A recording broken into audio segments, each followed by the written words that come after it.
नमस्कार, जय हिंद, भारत माता की जय। सभी का स्वागत, बंदन, अभिनंदन है तांडव क्लासेस में। उम्मीद है आप सभी प्यारे साथी स्वस्थ होंगे, मस्त होंगे, तैयारी में व्यस्त होंगे।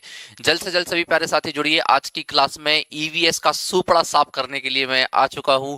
और आप जान रहे हैं कि जो भी हमारे विद्यार्थी वर्ग 3 की परीक्षा के लिए तैयारी कर रहे हैं या जो भी हमारे विद्यार्थी सीटेट के लिए तैयारी कर रहे हैं, उन सभी प्यारे साथियों के लिए ये जो क्लास होने वाली है बहुत महत्वपूर्ण होने वाली है, बहुत इंटरेस्टिंग क्लास होने वाली है। कुछ ऐसे क्वेश्चंस मैं लेकर आया हूं जो सीटेट और वर्ग 3 में बार बार, अनेक बार, कई कई बार, हर बार लगातार पूछे जा रहे हैं। तो ऐसे कुछ क्वेश्चंस मैं आप सभी के लिए लेकर आया हूं। तो प्यारे बच्चे, आज की जो क्लास है, मैंने कहा भी था कि आज एक अपन कंप्लीट प्रैक्टिस करेंगे प्यारे बच्चे। तो आज की क्लास जो है बहुत महत्वपूर्ण है। तो सभी प्यारे साथी जुड़ ही जाइएगा जल्दी से आज की क्लास में, देन हम क्लास की शुरुआत करते हैं, है ना। चलिए, तो सभी का स्वागत, वंदन, अभिनंदन है। शुरू करते हैं क्लास को भैया, क्लास को शुरू कर लेते हैं। आ जाओ मेरे साथ, ठीक है। चलिए, जय जय श्री राम, जय जय Shri Mahakal. Radhe Radhe Radhe Radhe Radhe Radhe. Audio video clear जा रहा है? तो एक बार बताइए सभी लोग कि हाँ सर, ऑडियो वीडियो क्लियर है।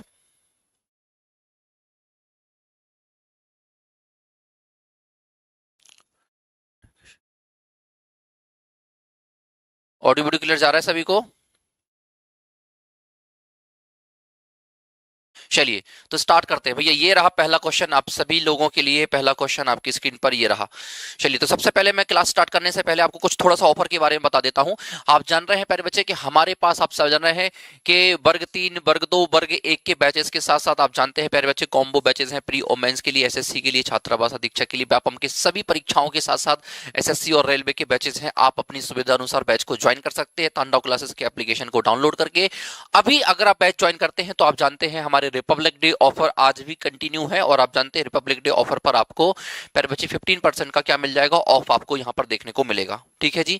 चलिए, तो ये कॉम्बो बैचेस भी है। आप अपनी सुटेबिलिटी के अनुसार इन कॉम्बो बैच में जुड़कर अपनी तैयारी को सुनिश्चित कर सकते हैं। धमाकेदार ऑफर अभी आप लोगों के लिए यहाँ पर अवेलेबल करवाया गया है। ठीक है, चलिए, तो पहला और बेहतरीन क्वेश्चन, कितने घंटे की क्लास होगी? ये मान के चलिएगा 2 से 3 घंटे की कम से कम क्लास ये यहाँ पर रहने वाली है। ओके, चलो, तो स्टार्ट कर रहे हैं भैया। चलो, पहला क्वेश्चन आपकी स्क्रीन पर ये रहा। धड़ाधड़ क्वेश्चन लाएंगे, टाइम जाया नहीं करेंगे आपके साथ, टाइम बिल्कुल भी जाया नहीं होगा। धड़ाधड़ क्वेश्चन आपके साथ यहाँ पर होने वाले हैं। चलिए साहब, तो देखिए, पहले क्वेश्चन का आंसर करेंगे। सुप्रभात। हाँ, बिल्कुल सारी क्लासेस डल जाएंगी। जो जो क्लासेस नहीं डली हैं सारी क्लास डल जाएंगी। किसी भी क्लास के लिए परेशान नहीं होना है। आप सभी लोग आंसर करके बताइएगा, है ना। बहुत मजेदार डिस्कशन रहेगा। आप सभी लोगों को मैंने बताया। देखो पहला क्वेश्चन क्या कह रहा है, आ जाओ सुनो बात को ध्यान से। पहला क्वेश्चन कह रहा है कि अम्ल वर्षा निम्नांकित द्वारा वायु प्रदूषण के कारण होती है। तो एसिड रेन की अगर हम चर्चा करें, यहां पर हमसे क्वेश्चन कह रहा है अम्ल वर्षा के बारे में। अब जरा ध्यान से सुनना आप।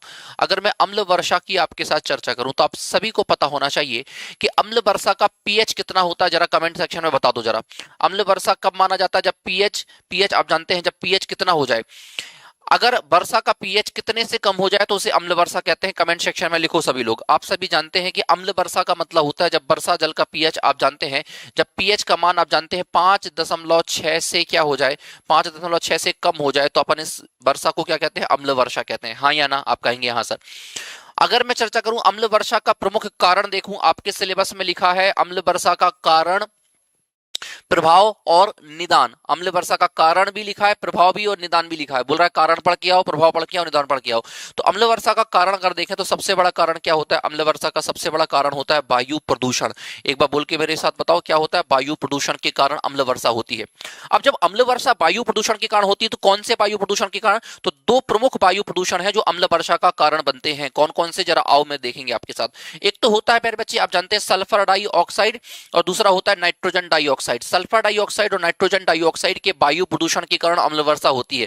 होता क्या है कि ये सल्फर डाइऑक्साइड जो होती है ना, हमारे वातावरण में उपस्थित जल से क्रिया कर लेती है। हमारे वातावरण में उपस्थित जल से क्रिया कर लेती है और क्या बना लेती है?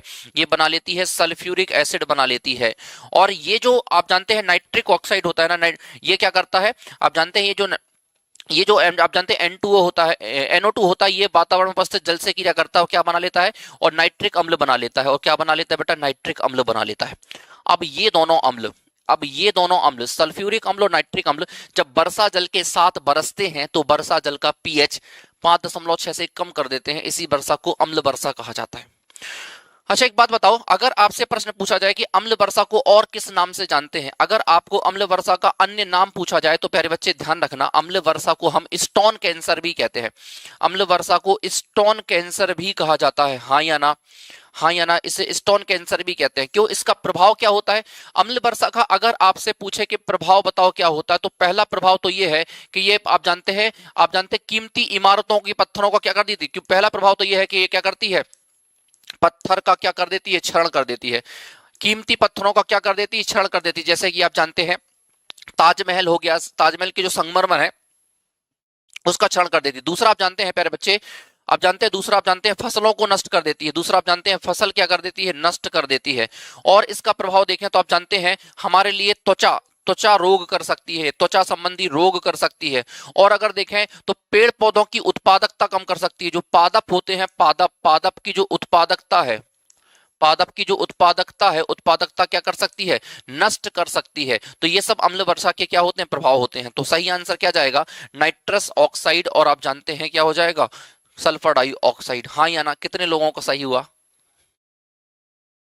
नेक्स्ट क्वेश्चन कह रहा है इनमें से कौन सा रोग जल प्रदूषण के कारण नहीं होता है? नहीं होता है।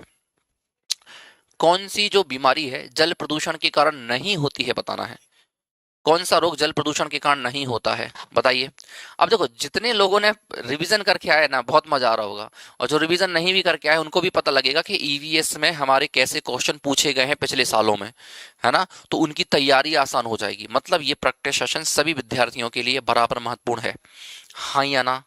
चलिए, तो अगर हम देखें जल प्रदूषण की चर्चा करें, देखो जल प्रदूषण की अगर हम चर्चा करें तो जल प्रदूषण के कारण आप जानते हैं, जल प्रदूषण के कारण होता क्या है, जो हमारा पीने का पानी होता है, जल प्रदूषण के कारण जो हमारा पीने का पानी होता है, पीने का पानी जो होता है, पीने का पानी, इसमें आप जानते हैं इसमें क्या आ जाते हैं, रोगाणु आ जाते हैं। इसमें क्या आ जाते हैं, रोगाणु आ जाते हैं, जो क्या करते हैं, जो बीमारी उत्पन्न करते हैं, जो क्या करते हैं, बीमारी उत्पन्न करते हैं, है ना। जैसे अभी आपने इंदौर में घटना देखी होगी, इंदौर में दूषित पानी पीने की वजह से कितने सारे लोगों की मौत हो गई और कितने सारे लोग अभी भी बीमार चल रहे हैं, है ना। तो पीने का पानी शुद्ध होना बहुत जरूरी है। तो अगर हम चर्चा करें कि कौन कौन सी ऐसी बीमारियां हैं जो दूषित जल से हो सकती हैं, तो आप जानते हैं हैजा। हैजा जो है आप जानते हैं दूषित जल को पीने वाली, दूषित जल से होने वाली बीमारी जिसे हम कोलेरा कहते हैं। और हैजा किसके कारण होता है, जब पीने के पानी में एक जीवाणु होता है जिसका नाम होता है बिब्रियो, बोल के दिखाओ एक बार, मेरे साथ बोलना पड़ेगा, बिब्रियो कोलोरी, विब्रियो कोलोरी नामक जो जीवाणु होता है, अगर ये पीने के पानी में आ जाए तो ये कौन सी बीमारी करता है, विब्रियो कोलोरी नामक जीवाणु जो है अगर ये पीने के पानी में आ जाए तो ये हैजा जैसी बीमारी करता है। बोलो हाँ या ना? तो हैजा तो आप जानते हैं, हैजा मतलब कोलेरा तो दूसरे जल से होती है। इसके बाद अगर हम देखें, दूसरी जो बीमारी है वो होती है टाइफाइड। दूसरी बीमारी जो होती है जिसे अपन क्या कहते हैं, टाइफाइड कहते हैं, दूसरी बीमारी जो होती है जिसे अपन क्या कहते हैं, टाइफाइड कहते हैं। ये रहा टाइफाइड। तो आप जानते हैं टाइफाइड जो होता है ये भी, अगर आप जानते हैं, दूषित जल को पीने से होने वाली बीमारी है। अगर हमारे पीने के पानी में साल्मोनेला टाइफोसा आ जाए, अगर हमारे पीने के पानी में क्या आ जाए, साल्मोनेला टाइफोसा, क्या आ जाए बताओ, साल्मोनेला टाइफोसा। इसकी मैंने ट्रिक आपको बताई थी, टाइफोसा, इसकी ट्रिक है सालामोसा टाई में फंसा। इसकी ट्रिक क्या है, सालामोसा टाई में फंसा। तो अगर हमारे पीने के पानी में साल्मोनेला टाइफोसा आ जाएगा तो इससे टाइफाइड जैसी बीमारी होती है जिसमें बहुत तेज बुखार देखने को मिलता है। अगर हमारे पीने के पानी में आप जानते हैं, अगर हमारे पीने के पानी में क्या आ जाए, अगर हमारे पीने के पानी में, प्यारे बच्चे, अगर हमारे पीने के पानी में क्या हो जाए, आप जानते हैं कि रोटा वायरस आ जाए तो उससे क्या होता है, डायरिया होता है। तो आप जानते हैं अतिसार, अतिसार मतलब आप जानते हैं डायरिया, अतिसार मतलब क्या होता है, डायरिया होता है। तो डायरिया, डायरिया क्या होता है भैया, आप जानते हैं जो रोटा वायरस होता है, जो रोटा वायरस होता है, अगर हमारे पीने के पानी में रोटा वायरस आ जाए तो उससे क्या होता है, डायरिया होता है। तो पीने के पानी में अगर रोटा वायरस आ जाए तो डायरिया होता है। तो ये सारी बीमारियां दूषित जल को पीने से होती हैं। अच्छा, इसके अलावा भी अगर मैं चर्चा करूं तो आप जानते हैं, इसके अलावा भी अगर मैं चर्चा करूं तो दूषित जल से आप जानते हैं हेपेटाइटिस, हेपेटाइटिस भी दूषित जल को पीने से हो सकता है। हेपेटाइटिस भी दूषित जल को पीने से होने वाली बीमारी है। तो दूषित जल से बहुत सारी बीमारी हो सकती हैं, प्रदूषित जल से बहुत सारी बीमारी हो सकती हैं, हाँ या ना? क्लियर दिखेगा, है ना? थोड़ा सा क्वालिटी बढ़ा लो, क्लियर दिखेगा, हाँ ठीक है। मैं अपने तरफ से देख रहा हूं तो मुझे रेड पेन लगभग ब्लैक बैकग्राउंड पे रेड पेन तो अच्छा दिखता है यार। ठीक है, मैं फिर भी एक बार का कलर सफेद कर लूंगा। ठीक है, तो आंसर क्या जाएगा? कौन सी नहीं है भैया? प्लेग नहीं है। प्लेग की अगर हम चर्चा करें, यहां पर देखो, अगर हम प्लेग की चर्चा करें तो प्लेग जो है ना, प्लेग जो है ना, आप जानते हैं ये कैसे होती है? आप जानते हैं भैया, प्लेग जो होती है ये चूहों और पिस्सुओं के, आप जानते हैं, गिलहरी इत्यादि के द्वारा फैलती है। प्लेग जो होती है, प्लेग को काली मौत कहा जाता है। प्लेग को क्या कहा जाता है? काली मौत कहा जाता है। प्लेग बीमारी को अपन काली मौत के नाम से जानते हैं, ध्यान रखना। प्लेग को अपन काली मौत के नाम से जानते हैं। ये कैसे फैलती है आप जानते हैं? अगर प्लेग के फैलने की चर्चा करें, प्लेग कैसे फैलती है, तो देखो ये तो तीन बीमारी है ना, ये जल से फैलती है, दूषित जल से फैलती है। लेकिन अगर प्लेग की चर्चा करें तो प्लेग जो होता है चूहों चूहों या आप जानते हैं गिलहरी इत्यादि द्वारा फैलाया जाता है। चूहों और गिलहरी इत्यादि द्वारा क्या जाता है? पिस्सुओं द्वारा, ये आप जानते हैं, प्लेग फैलाया जाता है। हाँ या ना? तो प्लेग जो है दूषित जल से नहीं होती है, आप जानते हैं, इसको फैलाने का काम कौन करता है? चूहे इत्यादि करते हैं। बाकी ये जो आपके सामने बीमारियां लिखी हैं, हेपेटाइटिस, हैजा, टाइफाइड और आप जानते हैं डायरिया, ये सब दूषित जल से फैलने वाली बीमारियां हैं। कितने लोगों का ये क्वेश्चन सही था? कितने लोगों का क्वेश्चन सही था? तो चूहों को कभी भी हल्के में मत लीजिएगा। और चूहे कटी हुई रोटी, और अगर चूहा आप जानते हैं किसी चीज में चोंच मार जाए तो उस खाने का सेवन मत करिएगा, है ना, ध्यान रखिएगा। चूहे इत्यादि ध्यान रखना। अगला क्वेश्चन, तीसरा क्वेश्चन कह रहा है, मरुस्थल में उगने वाले पौधे क्या कहलाते हैं? अभी मजा आ रहा होगा ना, है ना? ये सारे ईवीएस के ओल्ड क्वेश्चन हैं जो मैं लेकर आया हूँ। सारे क्वेश्चन पीवाईक्यूज हैं आपके।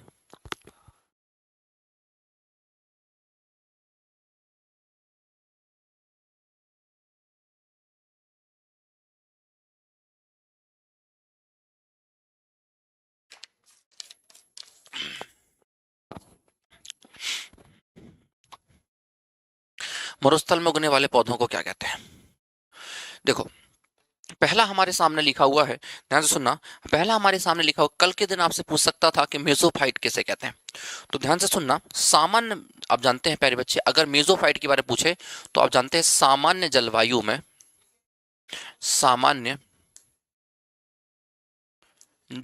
में होने वाले पौधों को क्या कहा जाता है? मेसोफाइट कहा जाता है।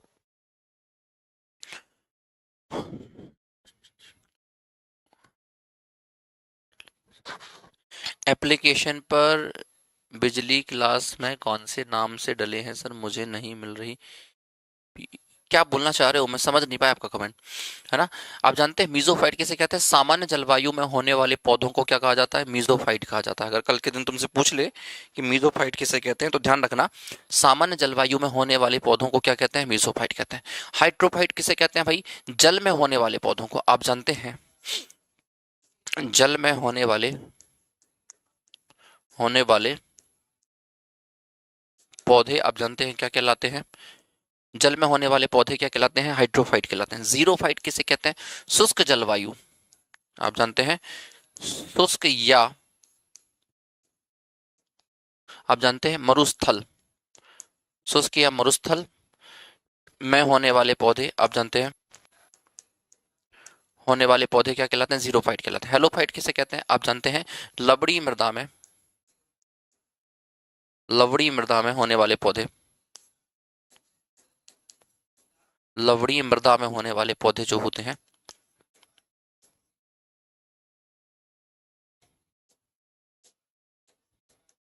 लवड़ी मृदा में होने वाले पौधे क्या कहलाते हैं? हेलोफाइट कहलाते हैं। हाँ या ना? मेरी बात समझ में आती है? इन सब के बारे में याद रखेंगे। एप्लीकेशन पर ईवीएस की पिछली क्लास किस नाम से होगी, है ना? वो तो क्लास 1 2 3 4 5 ऐसे करके चलती है। क्लास 1 2 3 4 5 कैसे करके चलती है ना? लास्ट जो क्लास थी उसमें आप जानते हैं पिछले 15 दिनों का पूरा कंप्लीट रिवीजन और डाउट सेशन आपको करवाया था, है ना? पूरा रिवीजन आपको करवाया था, क्योंकि मैंने बोला था कि भाई आज प्रैक्टिस करवाऊंगा तो पूरा 15 दिन का रिवीजन करवाता। ऐसे ही हर 15 दिन में एक बार रिवीजन होगा और हर 15 दिन में एक बार ऐसे ही महामैराथन लेके जितना पढ़ाएंगे उसकी प्रैक्टिस भी होती जाएगी। तो थ्योरी क्लास भी चल रही है, रिवीजन क्लास 15 दिन में एक दिन मिलेगी, आप जानते हैं, और आपको प्रैक्टिस भी मिलेगी। तो पूरा कंप्लीट होता जाएगा। ईवीएस की जिम्मेदारी आप मुझ पर छोड़ दीजिए। बस आप मेहनत करने के लिए, क्लास में निरंतर रहने के लिए और पढ़ने के साथ साथ नोट्स बनाने के लिए तैयार रहिएगा। बोलो हाउ, हाउ बोलो जरा एक बार। ठीक है, तीसरा क्वेश्चन, अगला क्वेश्चन है ना। तो आप जानते हैं भैया मरुस्थलीय जलवायु में होने वाले पौधे क्या कहलाएंगे, जीरोफाइट कहलाएंगे। नेक्स्ट ऑफ द क्वेश्चन, निम्नलिखित में से कौन सा भोजन तुरंत ऊर्जा प्रदान करता है? कौन सा भोजन ऐसा है जो आपको तुरंत ऊर्जा प्रदान करता है, बताओ। कौन सा भोजन ऐसा है जो हमें तुरंत ऊर्जा देता है, इंस्टेंट एनर्जी प्रोवाइड करता है, इंस्टेंट एनर्जी, खाया और तुरंत ऊर्जा। तो देखो ऊर्जा वाले भोज्य पदार्थ की अगर मैं चर्चा करूं, अगर मैं यहाँ पर आपके साथ चर्चा करूं कि ऊर्जा वाले भोज्य पदार्थ की चर्चा करूं कि कौन कौन से जो आप जानते हैं भोजन है, कौन कौन से पोषक हैं, कौन कौन से ऐसे पोषक हैं जो हमें क्या दे सकते हैं, ऊर्जा दे सकते हैं। तो ऊर्जा देने वाले पोषक पदार्थ तीन ही होते हैं। एक तो क्या हो सकता है भैया, एक तो कार्बोहाइड्रेट हमें ऊर्जा दे सकता है, हाँ या ना, बोलो यस सर। दूसरा हमें आप जानते हैं वसा से ऊर्जा मिल सकती है, बोलो यस सर। और तीसरा आप जानते हैं हमें प्रोटीन से ऊर्जा मिल सकती है। केवल ये तीन ही हैं जो हमें ऊर्जा देने का काम कर सकते हैं, केवल ये तीन ही हैं जो हमें ऊर्जा देने का काम कर सकते हैं। तो अगर हम देखें तो हमें कार्बोहाइड्रेट से ऊर्जा मिलती है।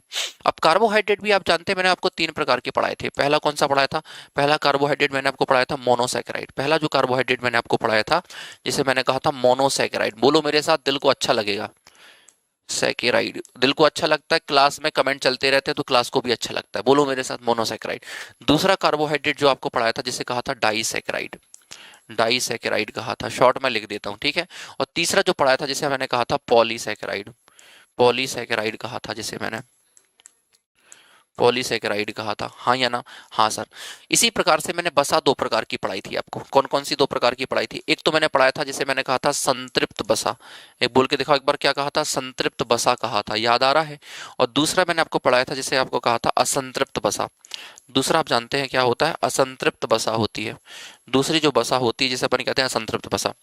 प्रोटीन की चर्चा करें तो आप जानते हैं, प्रोटीन की चर्चा करें तो प्रोटीन दो प्रकार के, एक आप जानते हैं, एक आप जानते हैं, आप जानते हैं वनस्पति, वनस्पति आधारित प्रोटीन, वनस्पति आधारित, वनस्पति आधारित प्रोटीन होते हैं, है ना, जो हमें किससे मिलते हैं, वनस्पतियों से मिलते हैं। दूसरा आप जानते हैं पशु आधारित प्रोटीन, पशु आधारित प्रोटीन जो आप जानते हैं हमें किससे मिलते हैं, जंतुओं से मिलते हैं। जैसे हम जंतु आधारित, इसे हम जंतु या आप जानते हो प्यारे बच्चे, माय स्टूडेंट्स, जंतु या इसे हम पशु आधारित प्रोटीन भी कह सकते हैं, हाँ या ना, इसे हम पशु आधारित प्रोटीन भी कहते हैं। तो ये तीन ही हैं जो हमारे शरीर को ऊर्जा दे सकते हैं। अब आपको मैंने बताया था कि बैलेंस डाइट का मतलब होता है कि मेरे भोजन में सभी प्रकार के पोषक तत्व होने चाहिए।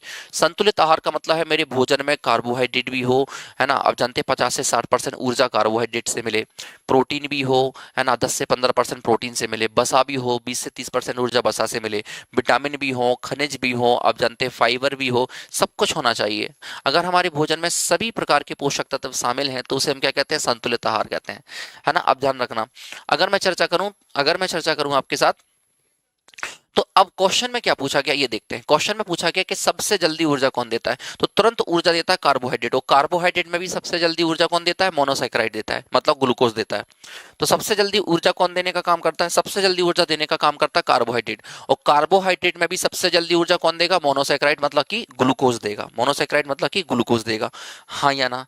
मेरी बात समझ में आती है तो मैं बहुत अच्छे से तो बोलो जय श्री महाकाल, बोलो हर हर महादेव, हर हर महादेव, जयकारा गूंजना चाहिए, जयकारा महाकाल बाबा का गूंजना चाहिए। पर्यावरण पढ़ रहे हैं, पर्यावरण संभालेंगे। और आपको एक और बहुत बेहतरीन न्यूज में दे देता हूं कि आप सभी प्यारे विद्यार्थी, आप जानते हैं 12th की यही होंगे, है ना, अगर आप वर्ग 3 के लिए जा रहे हैं तो 12th के यही होंगे। आप सभी लोगों के लिए खुशखबरी है, होम गार्ड में भी आप जानते हैं होम गार्ड भर्ती आ रही है, जो महाकाल मंदिर के लिए आप जानते हैं लगभग 450 के आसपास होम गार्ड की भर्ती आने वाली है, बहुत जल्दी आने वाली है। और अगर आप उस भर्ती में चयन होते हैं तो आपको महाकाल मंदिर के आसपास पदस्थ किया जाएगा और आप वहीं पोस्टेड रहेंगे, बढ़िया महाकाल बाबा के दर्शन करेंगे और आप जानते हैं लोगों की सेवा करेंगे और अच्छी खासी आपको तनख्वाह मिलेगी उसमें, ठीक है। चलो आगे चलते हैं। अगला क्वेश्चन ये रहा आपके लिए, अगला क्वेश्चन ये रहा, कह रहा है एक खाद्य स्तर से दूसरे खाद्य स्तर में जाने पर ऊर्जा का ह्रास होता है, कितने प्रतिशत ऊर्जा ह्रास होती है। ये चीज, ये वाला जो चीज है मैं अभी इन्वायरमेंट में आपको पढ़ाऊंगा, इन्वायरमेंट में इस वाले टॉपिक तक हम पहुंचे नहीं है, लेकिन हाँ मैं आपको बता रहा हूं कि कैसे कैसे क्वेश्चन पेपर में आते हैं। तो बहुत आसान क्वेश्चन है, कुछ ज्यादा नहीं है। देखो होता क्या है, एक नियम होता है, आपको मैं पर्यावरण जब आपको पढ़ाऊंगा ना तो ध्यान से सुनना मेरी बात को, यहीं पर इस कॉन्सेप्ट को क्लियर कर लेते हैं। क्वेश्चन के साथ ही कॉन्सेप्ट क्लियर हो जाएगा तो और मजा आएगा, बोलो हाउ। तो देखो जरा ध्यान से, तो अगर मैं अपन पर्यावरण की चर्चा करें तो पर्यावरण में अपन एक नियम पढ़ेंगे, पर्यावरण में अपन एक नियम पढ़ेंगे, इसे अपन कहते हैं 10% का 10% का ऊर्जा नियम कहते हैं। क्या कहते हैं? 10% का ऊर्जा नियम कहा जाता है इसे, 10% का ऊर्जा नियम। अच्छा, ये जो 10% का ऊर्जा नियम है ना, ये एक लिंडमैन साइंटिस्ट ने दिया था। किसने दिया था? लिंडमैन नामक साइंटिस्ट ने दिया था। तो इसे लिंडमैन का ऊर्जा नियम भी कहते हैं। लिंडमैन का ऊर्जा नियम भी इसे कहते हैं। लिंडमैन का ऊर्जा नियम भी इसे कहा जाता है। अच्छा, ये कहता क्या है नियम? ये नियम कहता है कि एक पोषण स्तर से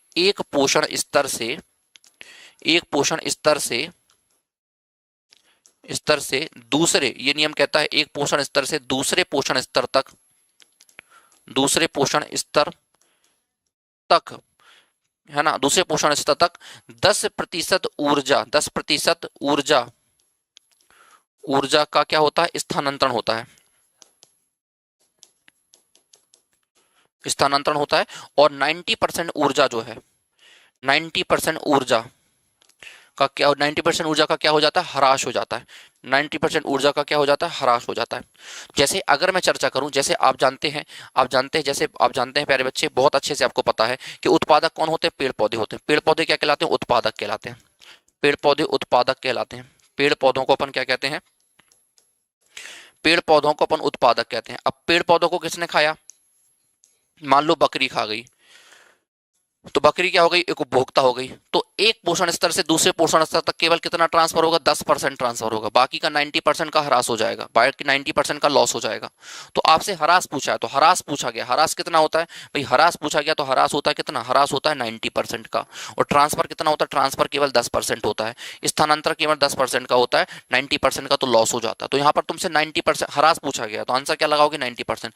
अगर तुमसे ये पूछा गया होता कितने प्रतिशत स्थानांतरित होता है, तो आंसर पर 10% जाता।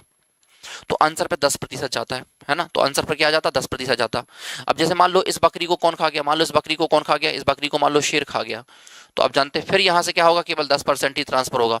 तो हर एक पोषण स्तर से दूसरे पोषण स्तर तक ऊर्जा का केवल 10% ट्रांसफर होता है, 90% ऊर्जा का ह्रास हो जाता है। हर एक पोषण स्तर से दूसरे पोषण स्तर तक जाने पर ऊर्जा का केवल, आप जानते हैं, 10% ही स्थानांतरित होता है, बाकी का ह्रास हो जाता है। इसे कहते हैं 10% का ऊर्जा नियम कहते हैं। हम पढ़ेंगे एनवायरमेंट में और अच्छे से पढ़ेंगे। 10% का ऊर्जा नियम कहते हैं। किसने दिया था ये किसने दिया था ये नियम? ये आप जानते हैं 10% का ऊर्जा नियम लिंडमैन ने दिया था, इसलिए इसे लिंडमैन का ऊर्जा नियम भी कहा जाता है। हाँ या ना? तो बोलो हाउ। ठीक है, ओल्ड स्टूडेंट है, वर्ग 3 के मेंस में आपने पढ़ा होगा। अगर मेरी बात सभी विद्यार्थियों को समझ में आ रही है तो एक बार कमेंट सेक्शन में SSS लिख दो। एक बार कमेंट सेक्शन में SSS लिख दो, तो इससे मुझे पता लग जाएगा कि आपको मजा आ रहा है। बोलो हाउ। ठीक है, अगला क्वेश्चन ये रहा। अगला क्वेश्चन कह रहा है वातावरण में कार्बन डाइऑक्साइड की वृद्धि निम्न कारणों से होती है। देखो, हम जब पर्यावरण पढ़ते हैं ना, तो पर्यावरण में हमें ये कार्बन डाइऑक्साइड बहुत, आप जानती हैं, बहुत परेशान करती है। क्योंकि ये कार्बन डाइऑक्साइड जो होती है ना, ये हमारे पर्यावरण के लिए बहुत नुकसान पहुंचाती है। क्या क्या कर सकती है कार्बन डाइऑक्साइड? आओ जरा देखते हैं। तो अगर मैं कार्बन डाइऑक्साइड मतलब कि CO2 की चर्चा करूं, मतलब अगर मैं आपके साथ चर्चा करूं इस कार्बन डाइऑक्साइड की, मेरी बात को ध्यान से सुनना। अगर मैं आपके साथ इस कार्बन डाइऑक्साइड की चर्चा करूं, ध्यान से सुनना मेरी बात को। अरे चलो कोई बात नहीं। अगर मैं चर्चा करूं आपके साथ किसकी, बताओ? ये कार्बन डाइऑक्साइड है। ये क्या है भाई? Carbon dioxide.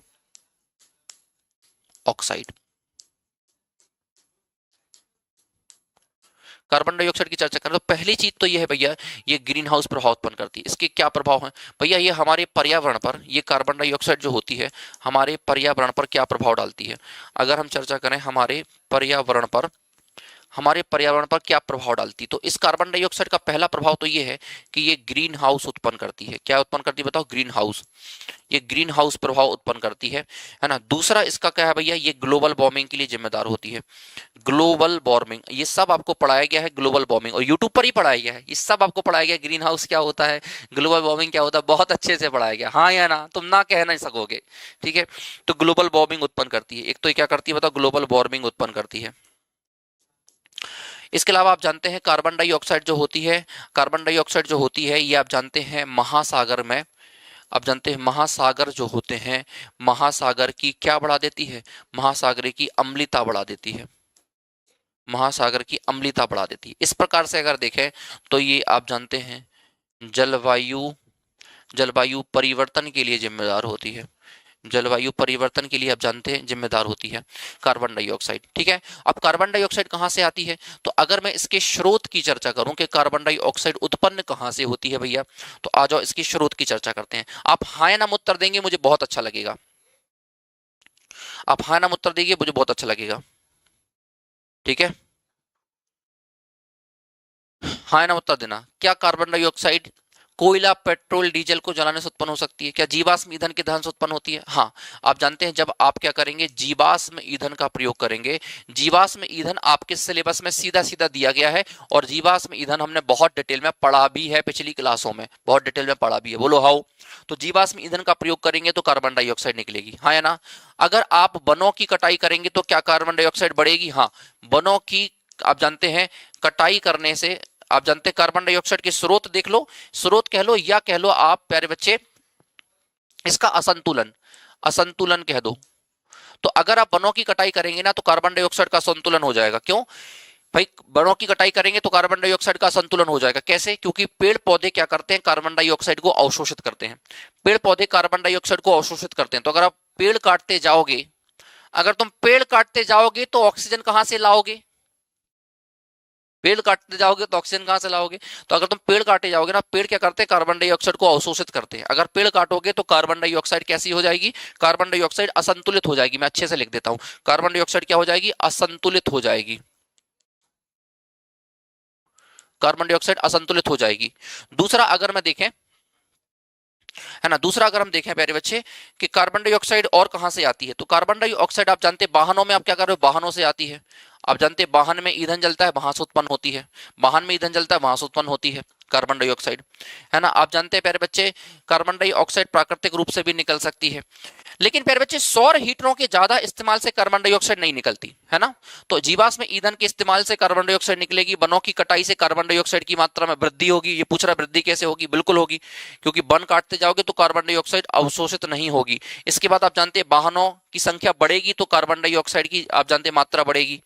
लेकिन सौर हीटरों की संख्या बढ़ेगी तो कार्बन डाइऑक्साइड की मात्रा घटेगी। तो एक दो तीन, एक दो तीन के साथ आंसर जाएगा थर्ड वाला।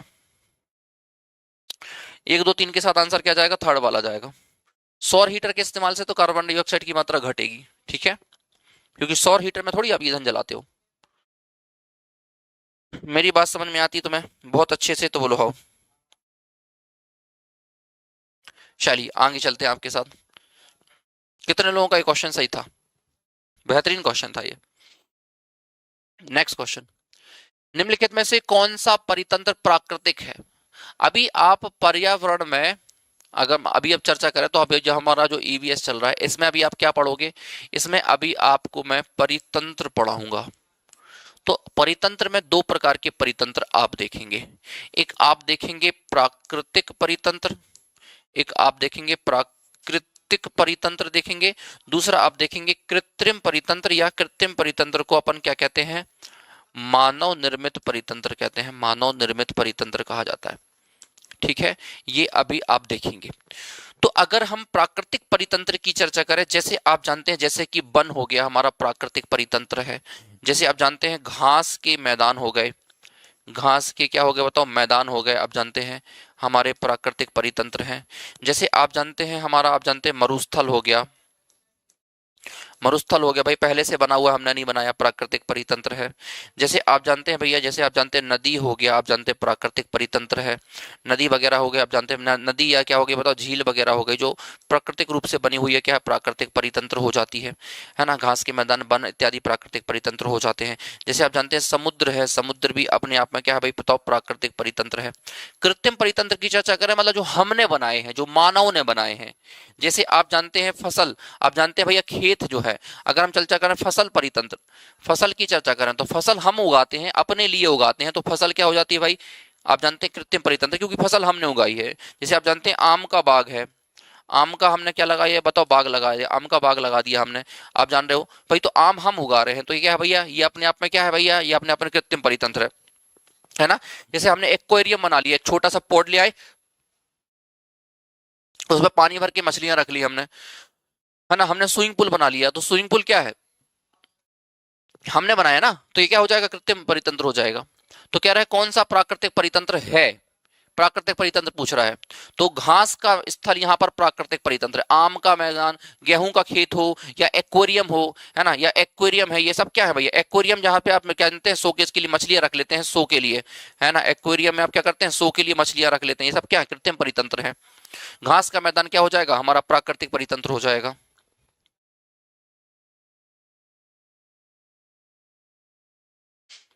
ठीक है, चलो थोड़ा सा समय दीजिए, आने लग जाएगा, है ना। किसी भी टीचर के साथ ट्यूनिंग जमने में आपका समय लगता, थोड़ा सा समय देंगे चीजें आने लगेंगी समझ में। ठीक है, थोड़ा सा समय दीजिएगा, आने लग जाएंगी चीजें समझ में। ठीक है, चलो अगला देखते हैं। नेक्स्ट क्वेश्चन, क्वेश्चन कह रहा है निम्नलिखित में से कौन सा अजैव निम्नीकरणीय है। अजैव निम्नीकरणीय मतलब कि नॉन बायोडिग्रेडेबल। देखो दो प्रकार के पदार्थ होते हैं। अब पर्यावरण की दृष्टि से अगर हम देखें तो पर्यावरण की दृष्टि से, पर्यावरण मतलब हम इसे ईवीएस कहते हैं आपके लिए, पर्यावरण की दृष्टि से देखें तो अगर मैं पदार्थ की चर्चा करूं तो पदार्थ का एक वर्गीकरण क्या होता है, कुछ पदार्थ ऐसे होते हैं जो आप जानते हैं जैविक रूप से कैसे होते हैं, निम्नीकरणीय होते हैं। जैविक रूप से कैसे होते हैं, निम्नीकरणीय होते हैं, निम्नीकरणीय। इसका मतलब ये होता है प्यारे बच्चे, इसको इंग्लिश में कहते हैं बायोडिग्रेडेबल, इसको इंग्लिश में कहा जाता है बायोडिग्रेडेबल कहा जाता है। और दूसरे होते हैं जैव अनिम्नीकरणीय या अजैव निम्नीकरणीय,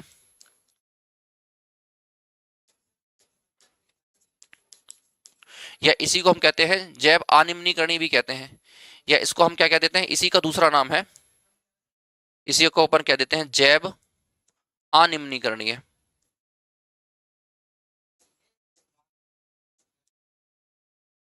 इसको अपन नॉन बायोडिग्रेडेबल भी कहते हैं, नॉन बायोडिग्रेडेबल भी कहते हैं। तो जो पदार्थ आप जानते हैं सूक्ष्म जीव द्वारा नष्ट हो जाएं, जो आप जानते हैं सूक्ष्म जीव द्वारा, सूक्ष्म जीव जिन्हें क्या कर सकते हैं, सूक्ष्म जीव जिन्हें नष्ट कर सकते हैं, सूक्ष्म जीव जिनका क्या कर सकते हैं, अपघटन कर देते हैं, ऐसे पदार्थ जिनका अपघटन, सूक्ष्म जीव क्या कर दे, अपघटन कर दें, उन्हें जैव निम्नीकरणीय कहते हैं। और ऐसे पदार्थ जिनको सूक्ष्म जीव जो होते हैं जिनका अपघटन नहीं हो पाता है, जिनका आप जानते हैं सूक्ष्म जीव क्या ना कर सकें, अपघटन ना कर सकें, जिनका आप जानते हैं सूक्ष्म जीव अपघटन, सूक्ष्म जीव जिसको अपघटित नहीं कर पाते हैं, सूक्ष्म जीव जिसको अपघटित नहीं कर पाते हैं, उन्हें अपन कहते हैं अनिम्नीकरणीय कहते हैं, उन्हें अनिम्नीकरणीय कहा जाता है। सूक्ष्म जीव इसका क्या नहीं कर पाते हैं, अपघटन नहीं कर पाते हैं, अपघटन नहीं होता जिनका, जैसे प्लास्टिक हो गया, जैसे धातु हो गया, जैसे नायलॉन हो गया, इनका अपघटन नहीं हो पाता है। लेकिन आप जानते हैं जैसे कि आप जानते हैं कॉफी हो गया, लकड़ी हो गई, जंतु अवशेष हो गया, मानव का मल हो गया, आप जानते हैं फल सब्जियां इत्यादि हो गई, पत्ते इत्यादि हो गए, ये सब का अपघटन हो जाता है। तो ये कहाँ आते हैं, जैव निम्नीकरणीय में आते हैं। तो आप जानते हैं कॉफी पाउडर हुआ, पेड़ पौधों से प्राप्त चीज है, अपघटित हो जाएगी, है ना। ऊन हुआ, पेड़ पौधों से प्राप्त चीज है, जंतुओं से प्राप्त चीज है, जंतुओं से प्राप्त चीज है, अपघटित हो जाएगा। कपास जो हुआ अपघटित हो जाएगी। निकल नायलॉन की चर्चा करेंगे तो नायलॉन लंबे समय तक हमारे पर्यावरण में बना रहता है। तो जैव निम्नीकरणीय जो होते हैं ये लंबे समय तक नहीं रहते, आप जानते हैं ये पर्यावरण में लंबे समय तक नहीं रहते हैं, नहीं रहते, ये लंबे समय तक नहीं रहते। लेकिन अगर जैव अनिम्नीकरणीय की चर्चा करोगे तो आप जानते हैं लंबे समय तक बने रहते हैं, ये लंबे समय तक बने रहते हैं, पर्यावरण में बने रहते हैं। क्यों बने रहते हैं, क्योंकि सूक्ष्म जीव इन्हें नष्ट नहीं कर पाते, इसलिए लंबे समय तक बने रहते हैं। मेरी बात का ध्यान रखना आप, है ना। जैसे कांच हो गई, है ना, जैसे धातु की वस्तुएं हो गई, प्लास्टिक हो गया, ये सब जो है लंबे समय तक बना रहता है, तो जैव अनिम्नीकरणीय कहलाता है, मतलब नॉन बायोडिग्रेडेबल कहलाते हैं। ठीक है जी, बोलो हाउ। जरा वीडियो को लाइक करके वीडियो की लिंक जरा शेयर करो सभी लोग, एक बार वीडियो को लाइक करो, वीडियो की लिंक शेयर करो, तब मजा आना और शुरू होगा। नेक्स्ट क्वेश्चन कह रहा है निम्नलिखित में से कौन सी सब्जी जड़ से प्राप्त होती है। अगर आपको याद होगा तो आपके ईवीएस के सिलेबस में एक टॉपिक है, अगर तुम्हें याद होगा तो क्या टॉपिक है, टॉपिक का नाम है पेड़ पौधों के विभिन्न हिस्सों से प्राप्त फल एवं सब्जियां। आपके ईवीएस के सिलेबस का टॉपिक है, मैं बता दूं आपको, ईवीएस के सिलेबस की यूनिट नंबर 4 का टॉपिक है। आपका ईवीएस का सिलेबस टोटल 8 यूनिट में है, और कुछ पेडागोजिकल सेक्शन है। इस प्रकार से अगर आप देखोगे तो आपके सिलेबस की जो यूनिट नंबर 4 है उसमें आपका सीधा सीधा एक लाइन लिखी हुई है कि पेड़ पौधों के विभिन्न हिस्सों से प्राप्त फल एवं सब्जियां। तो उसी टॉपिक का ये क्वेश्चन है जो ईवीएस में आया है। क्या कह रहा है? कह रहा है निम्नलिखित में से कौन सी सब्जी आप जानते हैं पौधों की जड़ों से प्राप्त होती है। और जब मैंने ये टॉपिक आपको पढ़ाया था तब दुनिया भर की सब्जी में क्लास में लाके आपको दिखाई थी मैंने। मैं आपको क्लास में धनिया पत्ती भी लेके आया था, मेथी की भाजी, पालक की भाजी, प्याज के पत्ते, प्याज आप जानते हैं, अदरक आप जानते हैं भैया, चुकंदर, मूली, गाजर आप जानते हैं, फूल गोभी, सब कुछ लाके दिखाया था आपको उस दिन क्लास में। और एक एक सब्जी दिखा दिखा के तो मैं समझाया था। ठीक है, तो अगर हम चर्चा करें तो कौन सी सब्जी पेड़ पौधों की जड़ होती है, कौन सी सब्जी रूट है। तो देखो अगर मैं चर्चा करूं आपसे, देखो अगर मैं चर्चा करूं आपसे तो जड़ वाली सब्जियां देखो, देखो दो चीजें होती हैं, दो चीजें होती हैं, भूमिगत जड़ और भूमिगत तना। अगर मैं चर्चा करूं, बच्चे यहां पर कंफ्यूज हो जाते हैं। भूमिगत मतलब जमीन के नीचे जब तना होता है तो बच्चे उसमें कंफ्यूज हो जाते हैं। तो भूमिगत तना और भूमिगत जड़, है ना। तो ध्यान रखना प्यारे बच्चे, जैसे आप जानते हैं गाजर हुआ, है ना, जैसे क्या हुआ, मूली हुआ, जैसे आप जानते हैं चुकंदर हुआ, ठीक है, जैसे आप जानते हैं शकरकंद हुआ, ये सब क्या है भाई, भूमिगत जड़ें हैं। अब इसके अलावा जितने बच गया, जैसे आप जानते हैं आलू भूमिगत तना है, आप जानते हैं प्याज भूमिगत तना है, आप जानते हैं लहसुन, लहसुन भूमिगत तना हो जाएगा, आप जानते हैं लहसुन क्या हो जाएगा, भूमिगत तना हो जाएगा। इसके बाद आप देखेंगे अदरक भूमिगत तना हो जाएगा, हल्दी भूमिगत तना हो जाएगी। तो ये सब भूमिगत आप जानते हैं जड़ें हैं, ये सब जानते हैं भूमिगत जड़ें हैं। तो निम्नलिखित में से कौन सी सब्जी पौधे की जड़ है। तो आप जानते हैं क्या आंसर आएगा, गाजर आंसर आएगा। क्या आंसर आएगा, गाजर। भाई आलू जो है भूमिगत तना हो जाएगा, ध्यान रखना।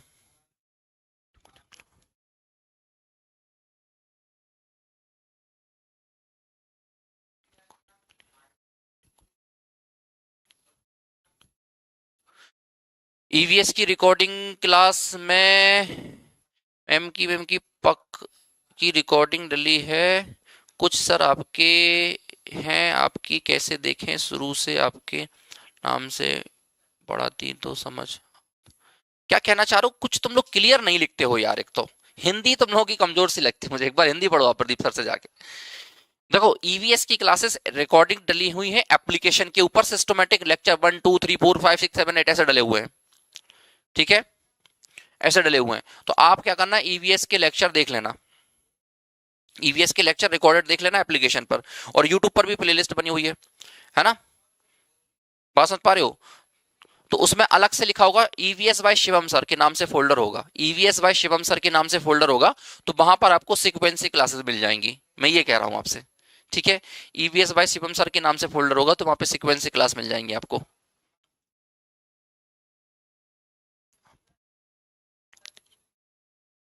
ओके, चंदन अनुरागी जी, ठीक है। 16 और 18 नहीं है ऐप पर, चलो मैं डलवा दूंगा, अभी चेक करवा लूंगा कि आपको क्लासेस में क्या दिक्कत जा रही है, वो मैं चेक कर लूंगा। हम्म,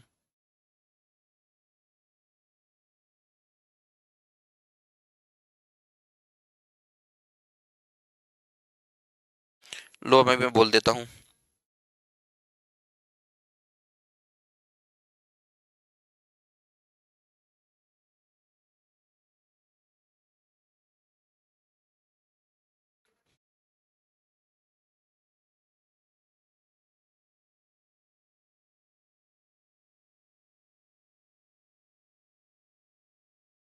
चलो चलें, तो फोल्डर में क्लास नंबर 16 और 18 डल जाएगी, ठीक है।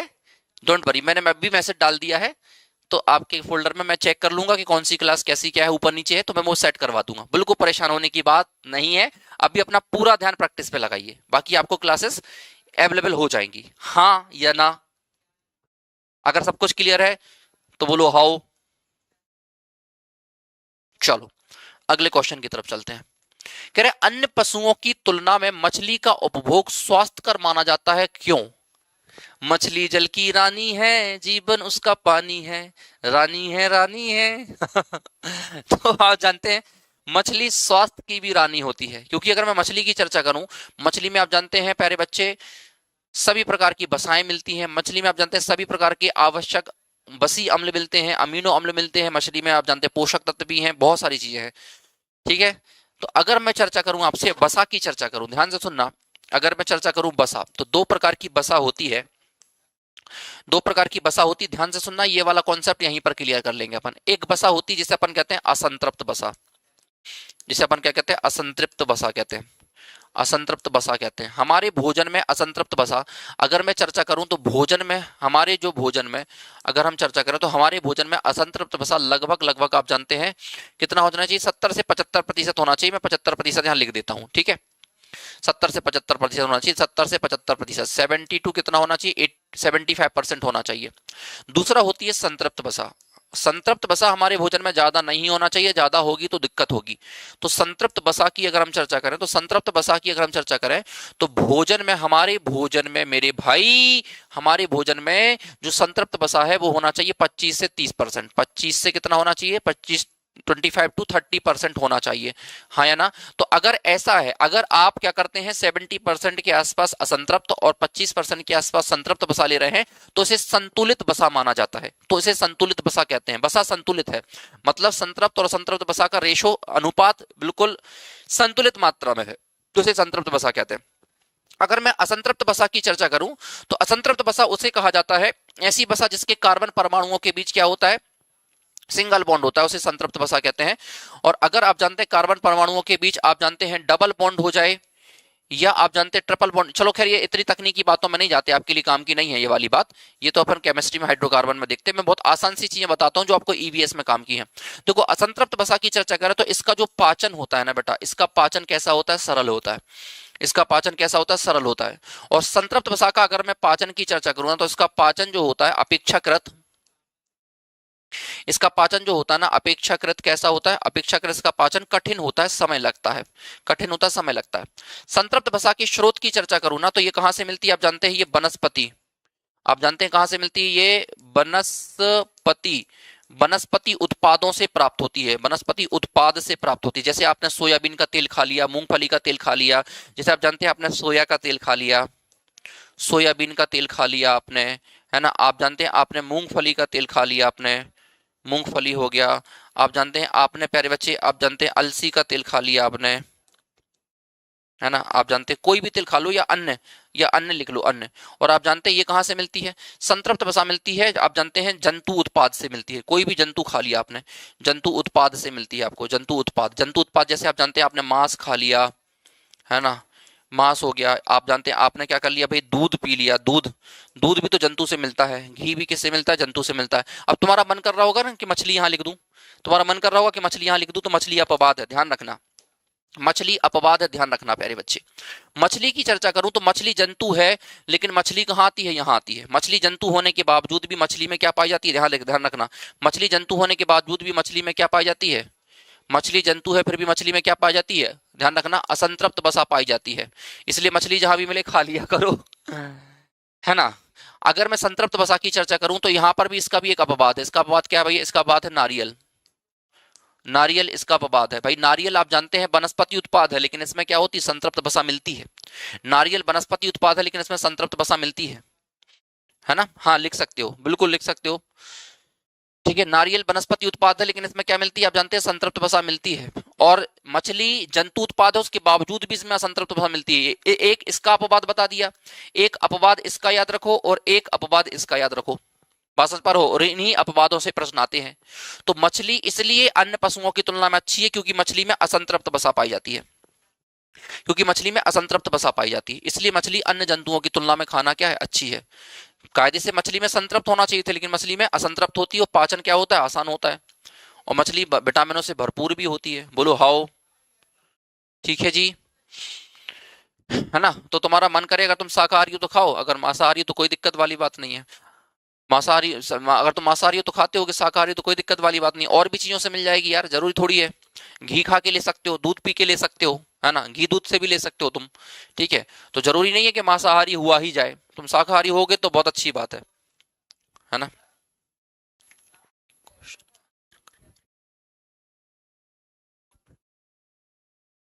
इनको ये नहीं पता क्या, अरे भैया जितना भी तक पढ़ा है सबकी प्रैक्टिस करवा रहे हैं मेरे भाई, जितना भी तक पढ़ा है सबकी प्रैक्टिस करवा रहे हैं। तो बस लिंक शेयर नहीं कर रहे हो वीडियो की, गलत बात है ये। एक परितंत्र में शैवाल की का स्थान क्या होता है, और कुछ ऐसे क्वेश्चन की भी प्रैक्टिस करवा रहा हूं जो आगे आगे पढ़ाने वाला हूं मैं। ये ईवीएस के क्वेश्चन है, आज की क्लास से कुछ क्वेश्चन सीधे सीधे तौर पे पेपर में मिलेंगे आपको, है ना। तो बढ़िया मन लगा के प्रैक्टिस करो आप। अब ऐसा थोड़ी है कि ईवीएस बोल के मैं आधुनिक इतिहास के क्वेश्चन करवा दूंगा, ईवीएस बोल के संस्कृत के क्वेश्चन करवा दूंगा, ईवीएस बोल के मैं पता लगा फिजिक्स के क्वेश्चन करवा दूं। भाई ईवीएस के क्वेश्चन है ना, आपकी सिलेबस में है, काम आएंगे ना। ठीक है, तो आप जानते हैं शैवाल जो होता है ना, अगर मैं अपन शैवाल की चर्चा करूं तो शैवाल जो होता है ये प्रकाश संश्लेषण करता है, ये प्रकाश संश्लेषण करता है। और चूंकि ये प्रकाश संश्लेषण करता है ना, तो आप जानते हैं प्रकाश संश्लेषण करके ये क्या करता है, अपना भोजन बनाता है। ये क्या करता है, अपना भोजन बनाता है। इसलिए शैवाल को अपन किसकी जो अपना भोजन स्वयं बनाते हैं उनको अपन क्या कहते हैं, उत्पादक कहते हैं। उनको अपन क्या कहते हैं, उत्पादक कहते हैं। तो एक परितंत्र में शैवाल किसके स्थान पर आता है, उत्पादक के स्थान पर आता है। सर असंतृप्त क्या है, असंतृप्त बसा है। संतृप्त और असंतृप्त, पिछले वीडियो नहीं देखी रंजना, बहुत डिटेल में चिल्ला चिल्ला के तुम्हें संतृप्त और असंतृप्त बसा के बारे में पढ़ाया है यार। हम्म, हम्म। चलो अगला क्वेश्चन, निम्नलिखित में से किस विकल्प का अर्थ है कि जो कोहरा और धुएं को मिलकर प्रदूषित हो गया है। बताओ, कोहरे और धुएं के मिलने से कौन सा प्रदूषण बनता है। जब मैं चर्चा करूं तुमसे कोहरा और धुआं, मतलब यहां से लिख लो धुआं, धुआं और कोहरा लिख लो कि धुआं और कोहरा मिलने से कौन सा प्रदूषण बनता है। धुएं को मैं कहता हूं इंग्लिश में स्मोक, और इसको मैं इंग्लिश में कहता हूं फोग। तो बताओ स्मोक और फोग के मिलने से कौन सा प्रदूषण बनता है। तो स्मोक और फोग के मिलने से जो प्रदूषण बनता है उसे मैं कहता हूं स्मोग, स्मोग कहता हूं, उसे स्मोग कहा जाता है। क्या कहते हैं, स्मोग। देखो तीन वर्ड यहाँ के उठा लिए स्मो, और एक वर्ड यहाँ का उठा लिया ग, तो क्या बन गया, स्मोग। अब स्मोग दो प्रकार के होते हैं, एक होता है आपका ध्यान रखना सल्फर स्मोग, एक होता है आपका क्या बताओ, सल्फर स्मोग होता है। एक होता है आपका क्या होता है, सल्फर स्मोग होता है। और एक आपका होता है फोटोकेमिकल स्मोक, एक आपका होता है फोटोकेमिकल, जिसे हम कहते हैं प्रकाश रासायनिक, प्रकाश रासायनिक। एक होता है आपका प्रकाश रासायनिक स्मोक होता है, फोटोकेमिकल स्मोक होता है। अगर मैं सल्फर स्मोक की चर्चा करूं तो ये बनता है ठंड के दिनों में, ये जनरली किसमें बनता है, ठंडी में बनता है। ये जनरली बनता है किसमें बताओ, गर्मी के दिनों में बनता है, इसके लिए गर्मी चाहिए। सल्फर स्मोक की चर्चा करें तो इसे अपन विंटर स्मोक भी कहते हैं, इसे विंटर स्मोक भी कहा जाता है। फोटोकेमिकल स्मोक की चर्चा करें तो इसे समर स्मोक भी कहा जाता है, इसे समर स्मोक भी कहते हैं। सल्फर स्मोक को ध्यान रखना है, इसे लंदन स्मोक भी कहते हैं, इसे लंदन स्मोक भी कहा जाता है, ध्यान रखना इसे लंदन स्मोक भी कहते हैं, है ना। तो जब क्या होता है, ये धुआं धुआं सा रहने दो, तो ये जो धुआं होता है जब कोहरे से मिल जाता है तो बना लेता है स्मोग। तो स्मोक प्लस फोग बराबर स्मोग, स्मोक प्लस फोग बराबर स्मोग। ठीक है, बोलो हाउ, बात समझ में आ गई। तो इस तरीके से क्या बन जाता है, हमारा स्मोक बन जाता है, कुछ इस तरीके से हमारा स्मोक बन जाता है जी। चले आगे, आ रही है मजा की नहीं आ रही है। अगला क्वेश्चन, तो आंसर क्या जाएगा हमारा, ये हो जाएगा smoke. Next of the question, अदरक और हल्दी पौधे के किस भाग के उदाहरण हैं, बताओ। अदरक और हल्दी पौधे के किस भाग के उदाहरण हैं, अदरक और हल्दी पौधे के किस भाग के उदाहरण हैं, बताओ जल्दी से। अदरक और हल्दी पौधे के किस भाग के उदाहरण हैं।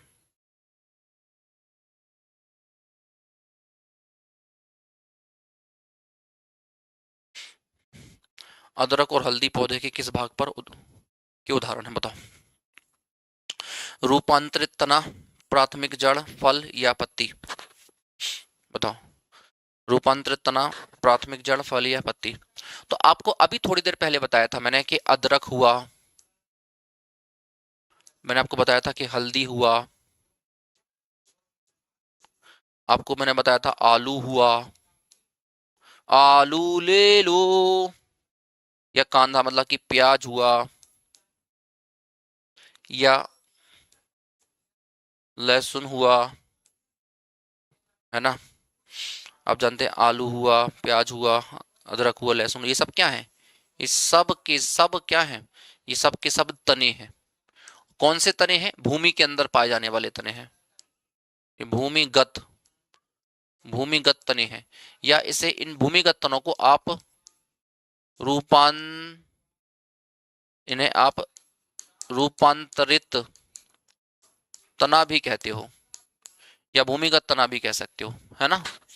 तो ये सब के सब क्या है? ये सब के सब तना है, भूमिगत तना है। ये सब के सब क्या है भाई? भूमिगत तना होते हैं, हाँ या ना। ये सब के सब क्या होते हैं? भूमिगत तना होते हैं। बोलो हाउ। नेक्स्ट क्वेश्चन, निम्नलिखित में से कौन सी कृत्रिम पारिस्थितिकी तंत्र है? बताओ। अभी बताया था आपको प्राकृतिक और कृत्रिम परितंत्र के बारे में, अब बताओ कौन सा आपको बताना है, कौन सा कृत्रिम परितंत्र है। कृत्रिम मतलब कि मानव निर्मित कौन सा है, मानव निर्मित परितंत्र कौन सा है, ये बताना है आपको। बोलो। बेहतरीन क्वेश्चन है, अब तो आंसर आ जाना चाहिए यार।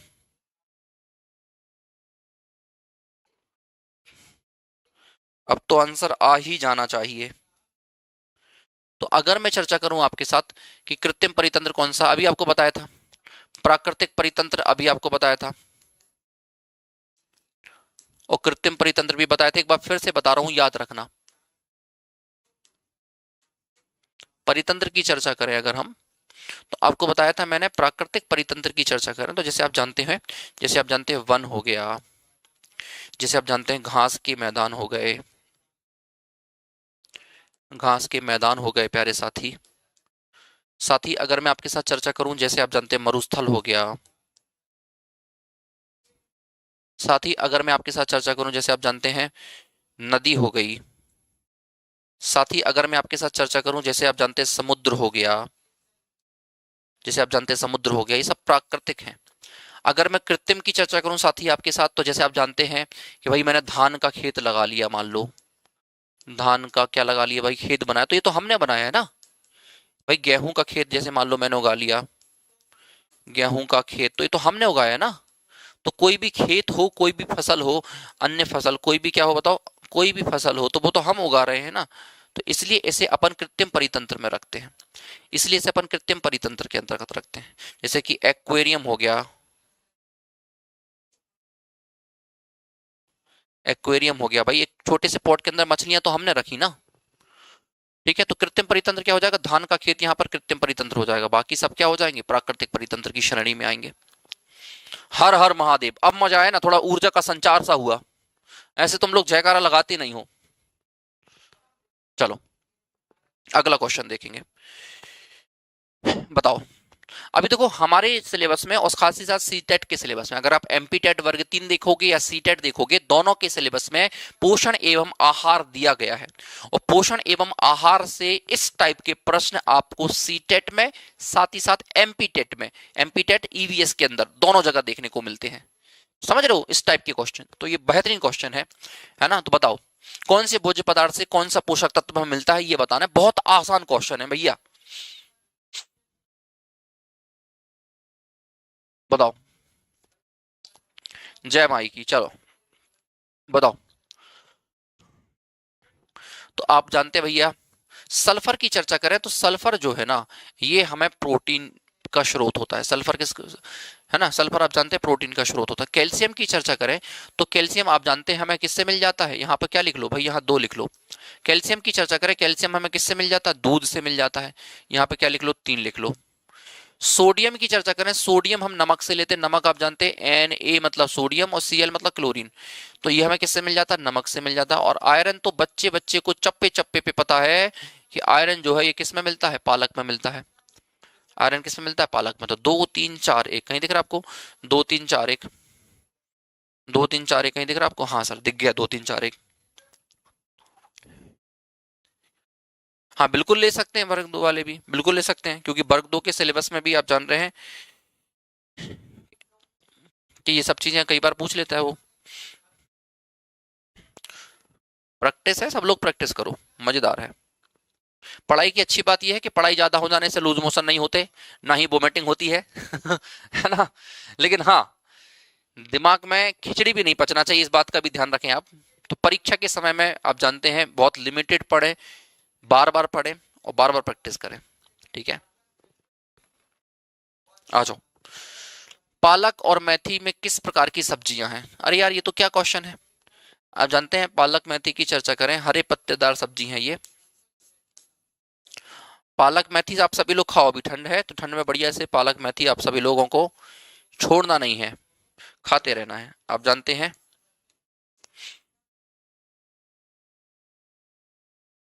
हरी पत्तेदार सब्जी है, जिसमें आप जानते हैं, जिसमें मुख्य रूप से अगर आप देखेंगे तो आयरन पाया जाता है, आयरन की अच्छी स्रोत होती है। इसके अलावा अगर हम देखें तो कुछ आप जानते हैं इनमें अमीनो अम्ल भी मिल जाते हैं हमें, कुछ अमीनो अम्ल भी इनसे मिल जाते हैं, है ना। और अन्य पोषक तत्व भी इनसे हमें मिलते हैं। हम जानते हैं अन्य पोषक पदार्थ भी हमें इनसे मिल जाते हैं। साथ ही साथ आप जानते हैं इनसे हमें फाइटो न्यूट्रिएंट्स,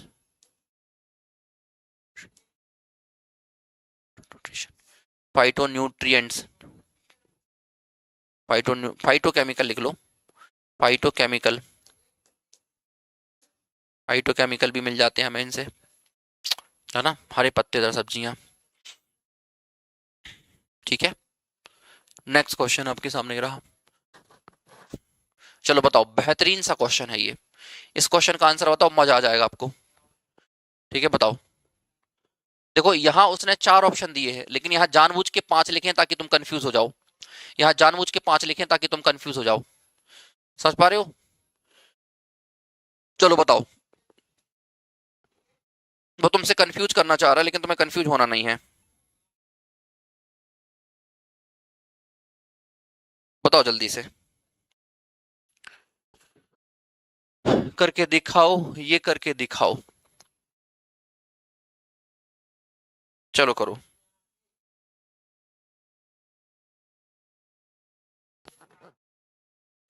करो करो करो, बताओ, करो।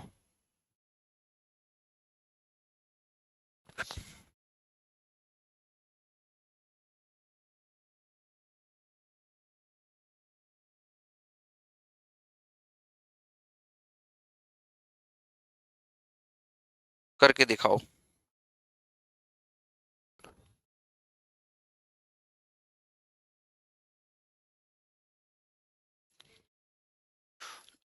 तो यहाँ पे पूरा मिलाने की जरूरत भी नहीं थी। अगर आप देखोगे 5 अक्टूबर, ए के साथ क्या मिल रहा है, दूसरा मिलना चाहिए।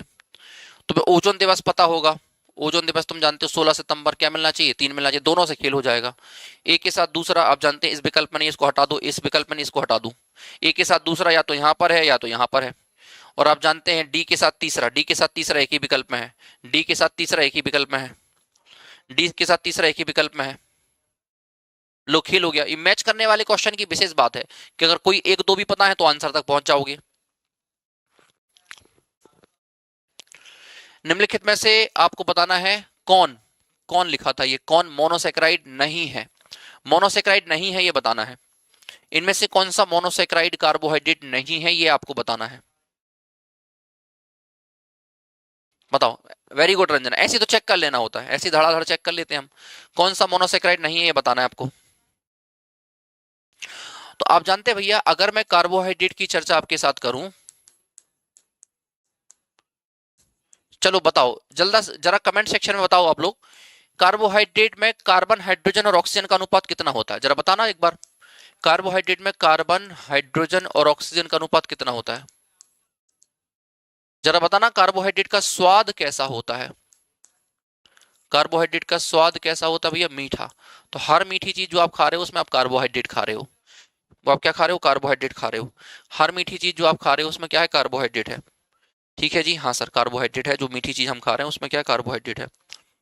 कार्बोहाइड्रेट में कार्बन हाइड्रोजन और ऑक्सीजन का अनुपात 1:2:1 होता है, लेकिन ये बात मोनोसेक्राइड पे लागू होती है, ठीक ठीक है। कार्बोहाइड्रेट क्या करता है भैया, हमें शरीर को ऊर्जा देता है। कार्बोहाइड्रेट हमारे शरीर को क्या करता है, ऊर्जा प्रदान करता है। इसका मुख्य काम है ऊर्जा प्रदान करना, है ना। और अपनी ऊर्जा की आवश्यकता का आप जानते हैं 50 से 60% हम कहाँ से लेते हैं, कार्बोहाइड्रेट से लेते हैं।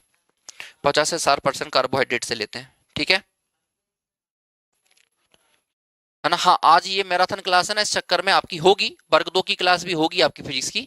आपकी वर्ग 2 की क्लास 10 बजे रहती थी, लेकिन आज ये चूंकि मैराथन क्लास है इसलिए उसका टाइम बढ़ा दिया गया, वो हम 12 बजे के आसपास रखेंगे, ठीक है। कार्बोहाइड्रेट आप जानते हैं 3 प्रकार के होते हैं, कौन कौन से। एक तो होता है मोनोसेक्राइड, एक तो भैया मैंने आपको बताया था कौन सा, कार्बोहाइड्रेट मोनोसेक्राइड। मोनोसेक्राइड, अभी जल्दी से कमेंट सेक्शन में आंसर कर दो कौन कौन से मोनोसेक्राइड होते हैं। जितने लोगों को पता है मोनोसेक्राइड के आंसर कर दो। 3 मोनोसेक्राइड बताए थे, तीनों कमेंट सेक्शन में लिख डालो, एकदम बिल्कुल दिल खोल के लिख डालो, अपना दिल खोल दो मेरे साथ, है ना। खोल दोगे दिल अगर मेरे साथ तो नहीं खुलवाना पड़ेगा औजारों के साथ, है ना। चलो, दूसरा मैंने आपको बताया था डाइसैकेराइड। जिस भी बच्चे को पता है कौन कौन से डाइसैकेराइड होते हैं, बिल्कुल इंतजार मत करो तुम उस दिन का जिस दिन तुम्हारी लुगाई तुमसे पूछेगी वो तुम बताओगे, आज ही बोल डालो आप। और इसके बाद होते हैं पॉलीसैकेराइड। पॉलीसैकेराइड, कल मौका मिले ना मिले, आज मिला है तो बोल डालो, दिल को खोल डालो और जो भी पता है यहां बोल डालो। चलो, तो अगर हम चर्चा करें, आप जानते हैं मोनोसेक्राइड में एक तो अपना ग्लूकोज, एक तो कौन सा होता है भैया, अपना ग्लूकोज होता है, अपना सबका सबका प्यारा ग्लूकोज। दूसरा कौन सा होता है, आप जानते हैं फ्रुक्टोज। दूसरा कौन सा होता है, फ्रुक्टोज। और मोनोसेक्राइड में तीसरा कौन सा होता है, पॉलीसेक्राइड में तीसरा कौन सा होता है, गैलेक्टोज। जितने लोगों ने बोला है वेरी गुड, शाबाश, आपके हाथ चूम लेने का मन कर रहा है, आपने सही कमेंट टाइप किया है। दूसरा अगर हम देखें डाइसैकेराइड की, तो डाइसैकेराइड में एक तो हमारा क्या होता है, आप जानते हैं सुक्रोज होता है। दूसरा डाइसैकेराइड की हम चर्चा करें, एक तो हमारा क्या होता है पे माल्टोज होता है, और हमारा लैक्टोज हम होता है, हाँ लैक्टोज। ये डाइसैकेराइड है।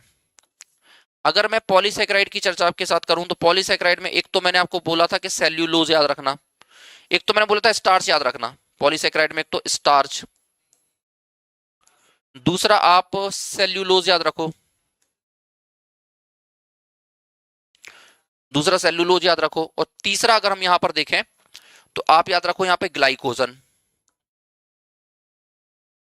ग्लाइकोजन। और काइटिन वगैरह भी रख सकते हो लेकिन जरूरत नहीं है, इन 3 से काम हो जाएगा, ठीक है। वेरी गुड, शाबाश। तो कह रहा है मोनोसेक्राइड नहीं है भैया, देखो ग्लूकोज मोनोसेक्राइड है, गैलेक्टोज मोनोसेक्राइड है, फ्रुक्टोज है, तो आंसर क्या जाएगा, आंसर जाएगा सी। क्योंकि जो लैक्टोज है ना, ये मोनोसेक्राइड नहीं, ये क्या हो जाएगा, डाइसेक्राइड हो जाएगा। ओके, अगले क्वेश्चन का आंसर बताओ जरा। ये पीडीएफ आपको मिल जाएगी एज इट इज, और इसमें हर क्वेश्चन के साथ एक्सप्लेनेशन ऐड होगा। अगर आप इस पीडीएफ को पढ़ेंगे तो आपको बहुत फायदा मिलेगा। तो ये मैं पीडीएफ टेलीग्राम पे भी डलवाऊंगा, और हमारे एप्लीकेशन पर तो जाती ही है पीडीएफ। एप्लीकेशन पे तो सिस्टमेटिक सारी पीडीएफ मिलती है आपको। आलू पौधे का कौन सा भाग है जिसे हम खाते हैं। अरे यार, अब ये क्वेश्चन मैंने कभी अभी अभी 4-5 बार बोल दिया। अब आलू के बारे में अगर ज्यादा बोलूंगा आलू प्रकट होकर हाथ में आ जाएगा अभी, है ना। इतना बार बोल दिया कि आलू रूपांतरित तना है कि आलू जो है अब नाराज हो जाएगा भैया। तो आलू की चर्चा करें तो आप जानते हैं ये अपने आप में क्या होता है। आलू की चर्चा करें तो आप जानते हैं भैया, आलू जो है ये अपने आप में क्या है, ये अपने आप में रूपांतरित क्या होता है, तना होता है। या इसे तुम क्या कह सकते हो, या तुम कह सकते हो भैया ये भूमिगत तना है। ये क्या है, भूमिगत। ये कह सकते हो भूमिगत क्या है भाई, तना है। आलू की चर्चा करें, आलू अच्छा स्रोत होता है किसका, स्टार्च का। स्टार्च का बढ़िया स्रोत होता है आलू, ठीक है। तो आलू जो है अपने आप में तना है भैया, जड़ मत समझ लेना आलू को, है ना। नेक्स्ट, निम्नलिखित में से किस खाद्य पदार्थ में अधिकतम कैलोरी मान विद्यमान होता है। कौन से खाद्य पदार्थ में अधिकतम कैलोरी मान होता है बताओ। बहुत बेहतरीन क्वेश्चन है ये क्वेश्चन, एक बार और एक प्रैक्टिस सेशन में और पूछा है तुमसे, बताओ।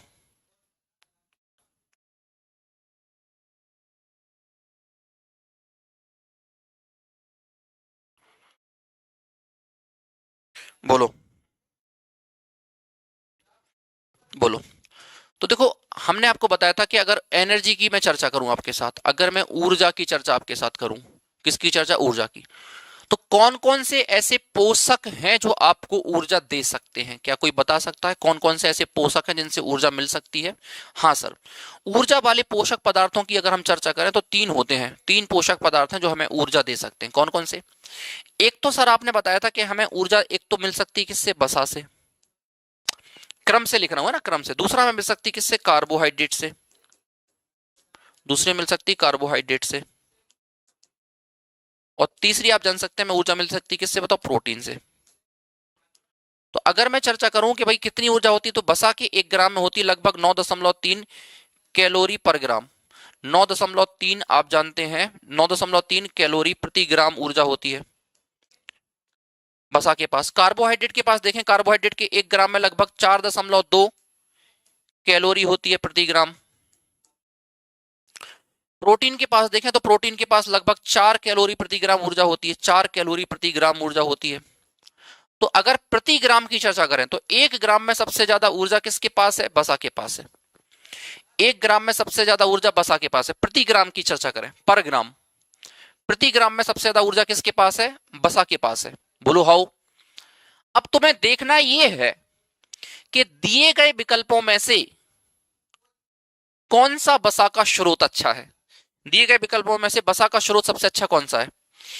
तो आप देखोगे ये वसा का सबसे अच्छा स्रोत है। मक्खन मतलब घी, अब में जानते हैं इसमें क्या पाई जाती है? वसा पाई जाती है। पनीर जो था ये प्रोटीन का अच्छा स्रोत था। ये किसका स्रोत था? प्रोटीन का।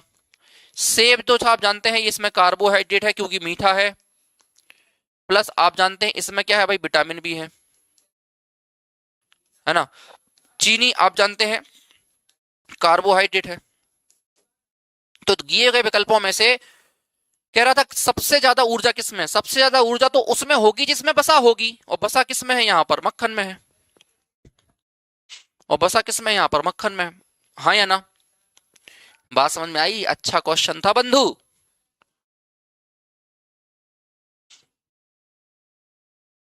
नेक्स्ट क्वेश्चन, निम्नलिखित में से कौन सा वायु प्रदूषक सर्वाधिक हानिकारक होता है? सबसे ज्यादा हानिकारक वायु प्रदूषक बताओ कौन सा होता है? सबसे ज्यादा हानिकारक वायु प्रदूषक का नाम बताओ। वेरी गुड, नीलम रेकवार। वेरी गुड, शाबाश, बहुत अच्छा लगा, है ना। आपको मेरी बात समझ में आती है तो एक बार कमेंट सेक्शन में ट्रिपल एस लिखते रहे, दिल को अच्छा लगता है। चलिए, तो आप जानते हैं कौन सा वायु प्रदूषक जो है सर्वाधिक खतरनाक है ना। निम्नलिखित में से कौन सा सर्वाधिक हानिकारक वायु प्रदूषक है? तो देखो, अगर मैं तुमसे चर्चा करूं प्यारे बच्चे, सर्वाधिक सर्वाधिक प्रदूषित गैस की चर्चा करूं, सर्वाधिक प्रदूषित, तो सबसे ज्यादा प्रदूषित होती है, आप जानते हैं सबसे ज्यादा प्रदूषित होती है। अगर मैं प्रदूषित गैस की चर्चा करूं, ध्यान से सुनना, ऐसे लिखता हूं, अगर मैं प्रदूषित गैस की चर्चा करूं, ऐसे लिखेंगे कि ये नोट्स तुम्हारे काम में आए, नोट्स तुम्हारे काम आए। तो अगर प्रदूषित गैस की अपन चर्चा करें आपके साथ, तो मेरी बात को ध्यान से सुनो। एक क्वेश्चन तो ये बनता है कि सर्वाधिक प्रदूषित कौन सी है? सर्वाधिक प्रदूषित गैस बताओ, एक तो ये क्वेश्चन बनता है। तो सबसे ज्यादा प्रदूषित गैस होती है बेटा सीओ। सीओ मतलब कार्बन मोनोऑक्साइड।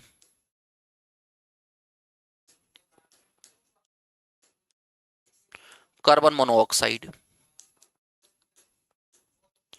और अगर आपसे दूसरी सर्वाधिक प्रदूषित गैस पूछ ले,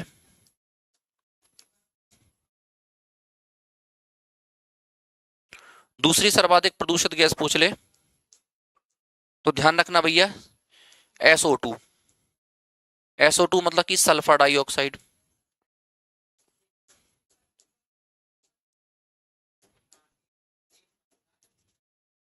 याद रखोगे, सल्फर डाइऑक्साइड, ठीक है। सबसे ज्यादा प्रदूषित कौन सी होती है? Carbon monoxide. अच्छा, आपको मैं कुछ चीजें और बता दूं। इस कार्बन मोनोऑक्साइड को अपन क्या भी कहते हैं? इस कार्बन मोनोऑक्साइड को मैं दम घोटू गैस भी कहता हूं। दम घोटू गैस भी कहता हूं, ये दम घोट देती है। इसे साइलेंट किलर भी कहा जाता है, चुपचाप से मार देती है, ये साइलेंट किलर भी कहते हैं इसे, चुपचाप से मार देती है कोशिकाओं को। ये आप जानते हैं कोशिकाओं को नष्ट कर देती है, हीमोग्लोबिन से जुड़ के आप जानते हैं कोशिका को नष्ट कर देती है, कोशिका को नष्ट कर देती है, हीमोग्लोबिन से जुड़ के कोशिका को क्या करती है, नष्ट कर देती है, कोशिका को नष्ट कर देती है, इसलिए इसे सर्वाधिक प्रदूषित गैस माना जाता है। दूसरी सबसे ज्यादा प्रदूषित गैस सल्फर डाइऑक्साइड को माना जाता है, बोलो हाउ। ठीक है, तो वायु प्रदूषक सर्वाधिक हानिकारक कौन सा है, कार्बन मोनोऑक्साइड। स्टोन कैंसर जैसे खतरे का प्रमुख कारण क्या है, बताओ, स्टोन कैंसर किसे कहा जाता है। हाँ, धुआं में होती है, बिल्कुल सही। बताओ।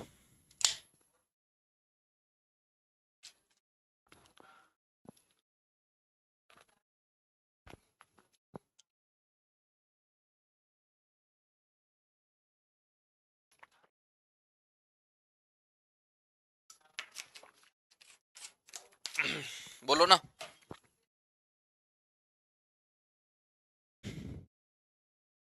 भैया जो अम्ल वर्षा होती है, इसी को अपन स्टोन कैंसर कहते हैं। क्यों? क्योंकि ये जो कीमती पत्थर होते हैं ना, क्योंकि जो महत्वपूर्ण पत्थर होते हैं, महत्वपूर्ण पत्थर जो होते हैं, पत्थर का क्या कर देती है, क्षरण कर देती है, महत्वपूर्ण पत्थर का क्षरण कर देती है, इसलिए से क्या कहते हैं अपन, स्टोन कैंसर कहते हैं। इसी को अपन लेक किलर भी कहते हैं, लेक किलर। क्यों? क्योंकि आप जानते हैं ये झील परितंत्र को, झील परितंत्र को प्रभावित करती है, झील परितंत्र के जीवों को मार देती है। और अम्ल वर्षा कहा कब जाता है, जब वर्षा जल का पीएच, जब वर्षा का पीएच 5.6 से क्या हो जाए, 6 से कम हो जाए। इसका कारण क्या है, आपको मैंने बताया था सल्फर डाइऑक्साइड और नाइट्रोजन डाइऑक्साइड। सल्फर डाइऑक्साइड जल से क्रिया करके बना लेता है सल्फ्यूरिक एसिड, और नाइट्रोजन डाइऑक्साइड जल से क्रिया करके बना लेता है नाइट्रिक एसिड। और जब ये दोनों अम्ल वर्षा जल के साथ मिलते हैं तो अम्ल वर्षा होती है। ठीक है, तो अम्ल वर्षा होती है। नेक्स्ट क्वेश्चन, फूल गोभी में पौधे का कौन सा हिस्सा सब्जी के रूप में प्रयोग किया जाता है, बताओ। इस टॉपिक से एक क्वेश्चन मिलेगा ही तुम्हें पेपर में, क्योंकि तुम्हारे सिलेबस में ये टॉपिक सीधा सीधा लिख कर दिया है कि पेड़ पौधों के से प्राप्त, पेड़ पौधों के विभिन्न अंगों से प्राप्त फल एवं सब्जियां, ये सीधे सीधे लिख कर दिया आपके सिलेबस में, तो एक क्वेश्चन तो आना ही है यहां से। ठीक है नीलम, चलो बताओ यार। तो फूल एवं अगर अपन फूल गोभी की चर्चा करें तो ये पुष्प क्रम है, नाम ही है फूल गोभी, तो ये पुष्प है, पुष्प मतलब फूल है। इसमें क्या है भाई, कुछ है क्या इसमें। निम्नलिखित में से कौन सा प्राथमिक प्रदूषक है, हाँ ये अच्छा क्वेश्चन है। प्राथमिक प्रदूषक कौन सा, ये बहुत बेहतरीन क्वेश्चन बन जाता है ईवीएस में, इन्वायरमेंट के अंदर ये बहुत बेहतरीन क्वेश्चन है, क्योंकि इन्वायरमेंट में जो प्रदूषण वाला टॉपिक है ना, ये हर एग्जाम में आता है, चाहे फिर वो वर्ग 3 का एग्जाम हो, वर्ग 2 का हो, है ना, वर्ग 1 का हो। इन्वायरमेंट में पॉल्यूशन वाला टॉपिक हमेशा आता है, सबके एग्जाम में आता है। इन्वायरमेंट में पॉल्यूशन वाला टॉपिक सबके एग्जाम में आता है। ठीक है, तो बताओ, तो प्राथमिक प्रदूषक कौन सा है, बोलो। Sulphur dioxide, carbon monoxide, nitrogen dioxide. तो अगर मैं प्रदूषक की चर्चा करूं तो प्रदूषक अगर मैं देखूं तो आप जानते हैं 2 प्रकार के होते हैं, कौन कौन से। एक होता है, एक होते हैं प्राथमिक प्रदूषक,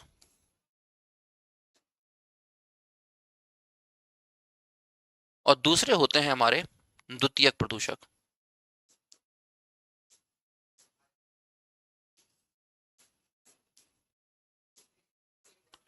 प्राथमिक प्रदूषक जो आप जानते हैं स्रोत से सीधे तौर पर निकलते हैं, जानते हैं स्रोत से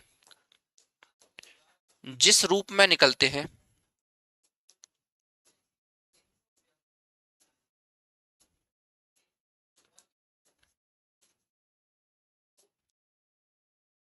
उसी रूप में प्रदूषण करते हैं,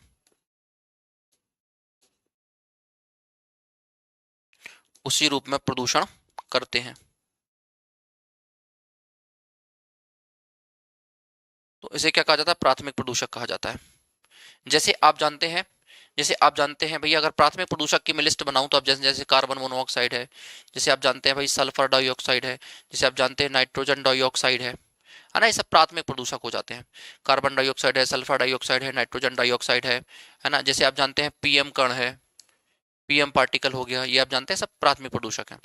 द्वितीयक प्रदूषक क्या होते हैं? जब प्राथमिक प्रदूषक, ध्यान रखना, जब प्राथमिक प्रदूषक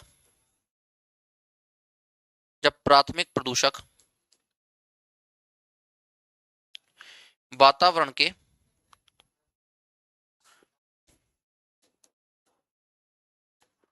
प्राथमिक प्रदूषक जब वातावरण के किसी पदार्थ से क्रिया करके कोई नया प्रदूषक बना ले तो उसे द्वितीयक प्रदूषक कहते हैं। ठीक है, जब प्राथमिक प्रदूषक वातावरण के किसी घटक से क्रिया कर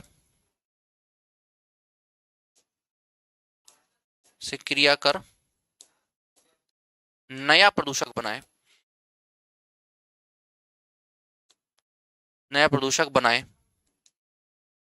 तो इसे अपन क्या कहते हैं? द्वितीयक प्रदूषक कहते हैं।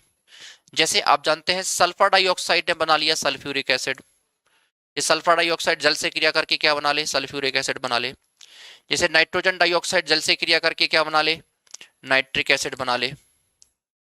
जैसे आप जानते हैं नाइट्रोजन डाइऑक्साइड नाइट्रोजन ट्राइऑक्साइड बना ले, है ना। जैसे आप जानते हैं भैया परऑक्सी एसिटिल नाइट्रेट बन जाए, पेन बन जाए, है ना। जैसे कि आप जानते हैं स्मोक हो गया, स्मोक जो होता है आप जानते हैं पर्यावरण के दो चीजों से बनता है, कोहरे और धुएं से।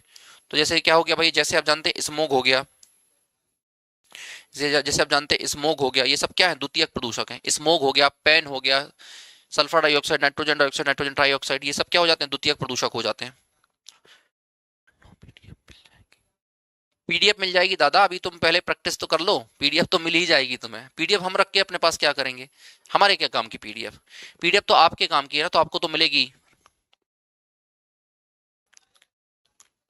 वर्ग 2 की साइंस में पढ़ा ही रहा हूं ऑलरेडी, एप्लीकेशन पर वर्ग 2 साइंस के लिए बैच चल रहा है ना, जिसमें अभी केमिस्ट्री हाल ही में खत्म हुई है और फिजिक्स शुरू की है मैंने जस्ट। ठीक है, चलो अगला देखते हैं। नेक्स्ट क्वेश्चन कह रहा है यदि ओजोन परत पतली हो जाए तो इसका क्या प्रभाव पड़ेगा?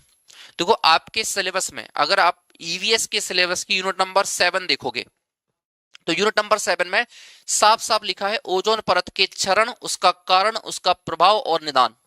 ओजोन क्षरण का कारण, प्रभाव और निदान साफ साफ लिखा हुआ है आपके सिलेबस में। ये पूरा टॉपिक लिखा है कि ओजोन परत का क्षरण पढ़ के आओ, ओजोन परत के क्षरण के क्या कारण है, उसका क्या प्रभाव है और उसके क्या निदान है, ये सब पढ़ के आओ, है ना। तो ओजोन की चर्चा करते हैं,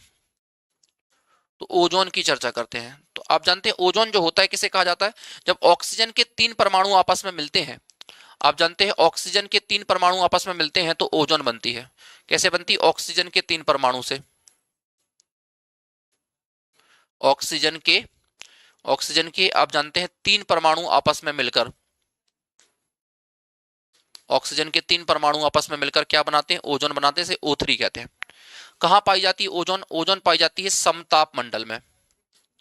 ओजोन कहां पाई जाती है? समताप मंडल में पाई जाती है। ओजोन वायुमंडल के समताप मंडल में पाई जाती है। हमारा वायुमंडल जो है कई सारी परतों के रूप में होता है और इसी परत में एक होती है समताप मंडल, और इसी समताप मंडल में होता है ओजोन। ठीक है, अब ओजोन क्या करती है प्यारे बच्चे? अच्छा, ओजोन के बारे में आपको बताता हूं, ध्यान से सुनना। ओजोन की मोटाई किससे मापा जाता है? पहला क्वेश्चन ये आता है तुमसे कि ओजोन की मोटाई कैसे मापते हैं। तो ओजोन की मोटाई को मापने की इकाई तुमसे पूछता है। तो ओजोन की मोटाई को मापने की जो इकाई होती है बता दो जरा कमेंट सेक्शन में। ये होती है डबसन इकाई, बहुत बार क्वेश्चन पूछा गया है। क्या होती है? डबसन इकाई होती है। ठीक है। इसके बाद आपसे प्रश्न पूछता है कि ओजोन छेद सबसे पहले कहां देखा गया था?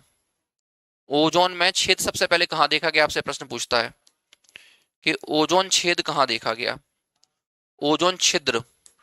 ओजोन छिद्र का मतलब क्या होता है मैं आपको बता दूं। इसका मतलब होता है ओजोन के घनत्व में कमी। ओजोन के घनत्व में कमी। ओजोन के घनत्व में बहुत जब कमी हो जाए, क्या हो जाए? बहुत कमी हो जाए। ओजोन के घनत्व में जब बहुत कमी हो जाती है, बहुत कमी हो जाती है, तो इसी को अपन क्या कहते हैं? ओजोन छिद्र कहते हैं। ये सबसे पहले कहां देखा गया था? सबसे पहले ओजोन छेद देखा गया था अंटार्कटिका में।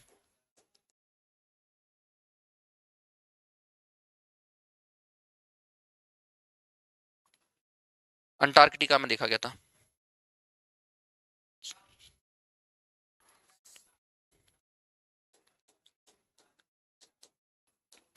अंटार्कटिका में देखा गया था। ठीक है। अच्छा, ओजोन परत क्या करती है? ओजोन परत रक्षा करती है। किससे रक्षा करती है? सूर्य से आने वाली पराबैंगनी किरणों से। सूर्य से आने वाली हानिकारक पराबैंगनी किरणों से। हानिकारक हानिकारक यूवी रे से। UV ray. यूवी रे का मतलब होता है पराबैंगनी किरणें। सूर्य से आने वाली हानिकारक यूवी रे। यूवी रे का मतलब होता है पराबैंगनी किरणों से बचाती है।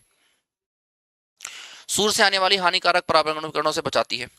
अगर ओजोन परत में छेद हो जाए, अगर ओजोन नष्ट हो जाए, तो आप जानते हैं पराबैंगनी किरणें अगर आएंगी ना, तो आप जानते हैं सूर्य से आने वाली पराबैंगनी किरणें क्या कर सकती? त्वचा कैंसर कर सकती हैं। तो इसका प्रभाव क्या हो सकता है? ओजोन में यदि छेद हो जाए, ध्यान से सुनना, ओजोन छिद्र का यदि तुमसे पूछे प्रभाव क्या हो सकता है, अगर ओजोन में हो जाए छेद, ओजोन छिद्र अगर तुमसे पूछे तो ओजोन छिद्र का प्रभाव क्या हो सकता है? ओजोन में यदि छिद्र हो जाए तो आप जानते हैं इसका प्रभाव क्या होगा कि यूवी जो रे है, यूवी जो रे है ना, ये यूवी रे क्या कर सकती है भाई? त्वचा कैंसर कर सकती हैं। ये पृथ्वी तक पहुंच जाएंगी। यूवी रे क्या करेंगी? त्वचा कैंसर कर सकती हैं। त्वचा कैंसर कर सकती हैं। क्योंकि आप जानते हैं कि ओजोन जो होती है सूर्य से आने वाली यूवी रे को अवशोषित कर लेती है। अगर ओजोन में छिद्र हो जाएगा तो ये यूवी रे पृथ्वी तक पहुंच जाएंगी। पृथ्वी तक पहुंचेंगी तो त्वचा कैंसर का कारण बन सकती हैं, है ना। तो ये क्या कर सकती है? त्वचा कैंसर के मामले बढ़ेंगे।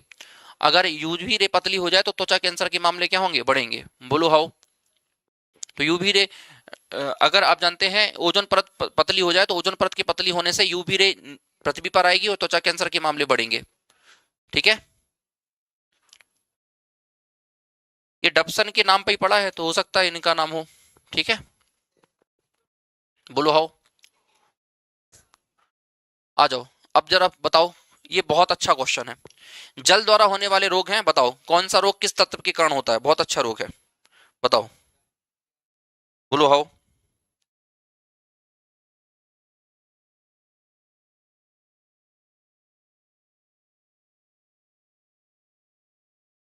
बोलो हाउ। तीन चार साइंटिस्ट थे जिनने मिलकर ओजोन क्षेत्र देखा था। ठीक है। फरमान, गार्डिनर और आप जानते हैं सैंकलिन। इन तीन साइंटिस्टों ने मिलकर देखा था। आपसे नहीं पूछेगा। ठीक है।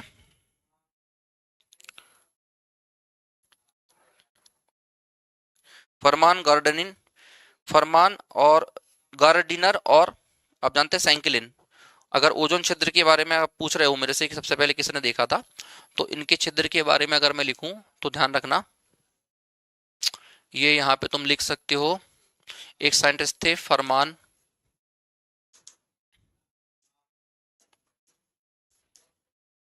फरमान प्लस गार्डिनर प्लस सैंकलिन। ये तीन साइंटिस्टों ने मिलकर ओजोन छिद्र की खोज की थी। ठीक है।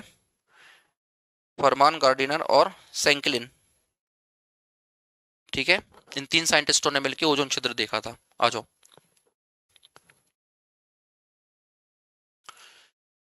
सुमिलित जोड़े की पहचान, असुमिलित जोड़े की पहचान करें।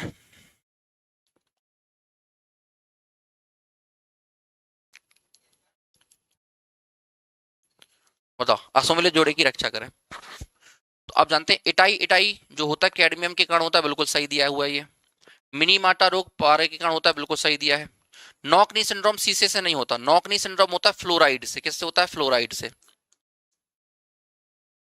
नॉकनी सिंड्रोम फ्लोराइड से होता है। और ब्लू बेबी रोग नाइट्रेट से होता है, बिल्कुल सही दिया हुआ है। ठीक है, तो आपको मैं बता देता हूं, कुछ रोग बता देता हूं, प्रदूषण जनित बीमारियां, है ना। तो आपको यहां पे लिख देता हूं प्रदूषण, प्रदूषण जनित, प्रदूषण जनित रोग लिख देता हूं, रोग। ठीक है, तो अगर आपके पीने के पानी में यदि पारा, देखो ध्यान से सुनना, पारे के प्रदूषण से कौन सी बीमारी होती? पारा मतलब कि एचजी। पारे के प्रदूषण से होता है मिनामाटा रोग। क्या होता है बताओ? मिनामाटा, ये जापान का एक शहर था। मिनामाटा जापान का एक शहर था। मिनामाटा रोग होता है और उसी शहर के नाम पे बीमारी का नाम मिनामाटा रख दिया। अगर पीने के पानी में आर्सेनिक अधिक हो जाए, अगर पीने के पानी में आर्सेनिक अधिक हो जाए तो आर्सेनिक से होता है ब्लैक फुट रोग। आर्सेनिक से होता है ब्लैक फुट रोग। ठीक है, अगर पीने के पानी में नाइट्रेट अधिक हो जाए तो नाइट्रेट से होता है ब्लू बेबी रोग। ब्लू बेबी रोग। अगर पीने के पानी में कैडमियम अधिक हो जाए तो कैडमियम की अधिकता से होता है इटाई इटाई रोग। कैडमियम की अधिकता से क्या होता है बताओ? इटाई इटाई रोग होता है।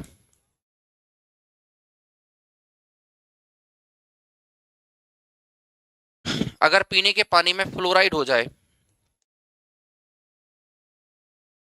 तो फ्लोराइड अधिक होने से होता है आपका होता है नॉकनी सिंड्रोम, जिसमें घुटने की कटोरी खिसक जाती है, घुटने की पटेला हड्डी खिसक जाती है। नॉक नी, नॉक नी, नी मतलब घुटना है यहां पर। Knock knee syndrome, syndrome, knock knee syndrome होता है। अगर एस्बेस्टोस आ जाए,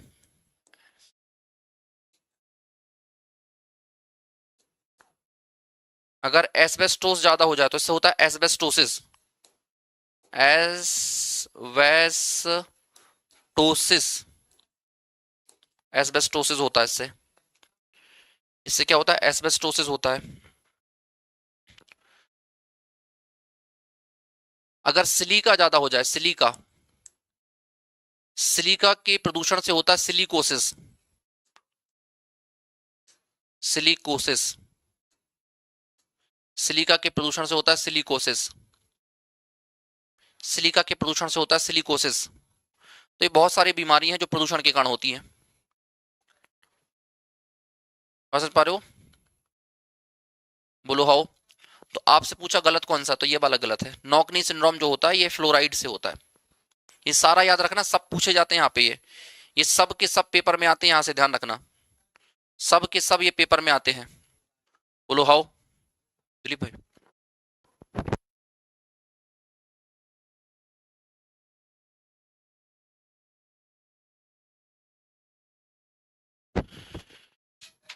चलो आगे चलते हैं। अगला क्वेश्चन, निम्नलिखित में से किस विटामिन को अर्गो कैल्सीफेरॉल कहते हैं? बताओ, बेहतरीन क्वेश्चन है। अर्गो कैल्सीफेरॉल किसे कहा जाता है? पीडीएफ कहाँ? टेलीग्राम पर। हाँ मिल जाएगी आपको। वीडियो की लिंक को शेयर करो ज्यादा से ज्यादा लोगों तक, है ना। और वीडियो को लाइक करो एक बार जरा सभी लोग, और वीडियो को एक बार जरा लाइक करो सभी लोग।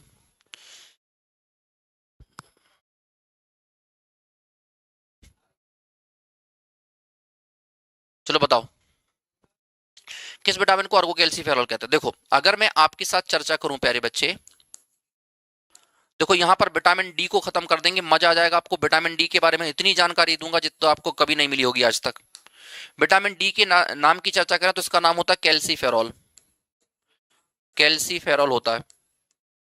खासकर इसे विटामिन डी या विटामिन डी वन भी कहते हैं। ठीक है, अगर इस विटामिन डी के प्रकार की चर्चा करूं, इस विटामिन डी के प्रकार की चर्चा करूं, तो इसके दो प्रकार याद रखना। एक विटामिन डी टू याद रखना, एक विटामिन याद रखना कौन सा तुम्हारा, एक याद रखना विटामिन, इसके प्रकार में एक याद रखना विटामिन डी टू, और एक याद रखना विटामिन डी थ्री। अब बोले सर डी वन कहाँ गया? तो इसी को डी वन कह दिया जाता है। विटामिन डी को ही विटामिन डी वन कह दिया जाता है। ठीक है। तो विटामिन D2 की चर्चा करें तो इसका रासायनिक नाम होता है अर्गो कैल्सीफेरॉल। क्या होता है बोल के दिखाओ, अर्गो कैल्सीफेरॉल। इसका रासायनिक नाम क्या होता है, अर्गो कैल्सीफेरॉल इसका रासायनिक नाम होता है। अगर D3 की चर्चा करें तो D3 का रासायनिक नाम होता है कोली कैल्सीफेरॉल।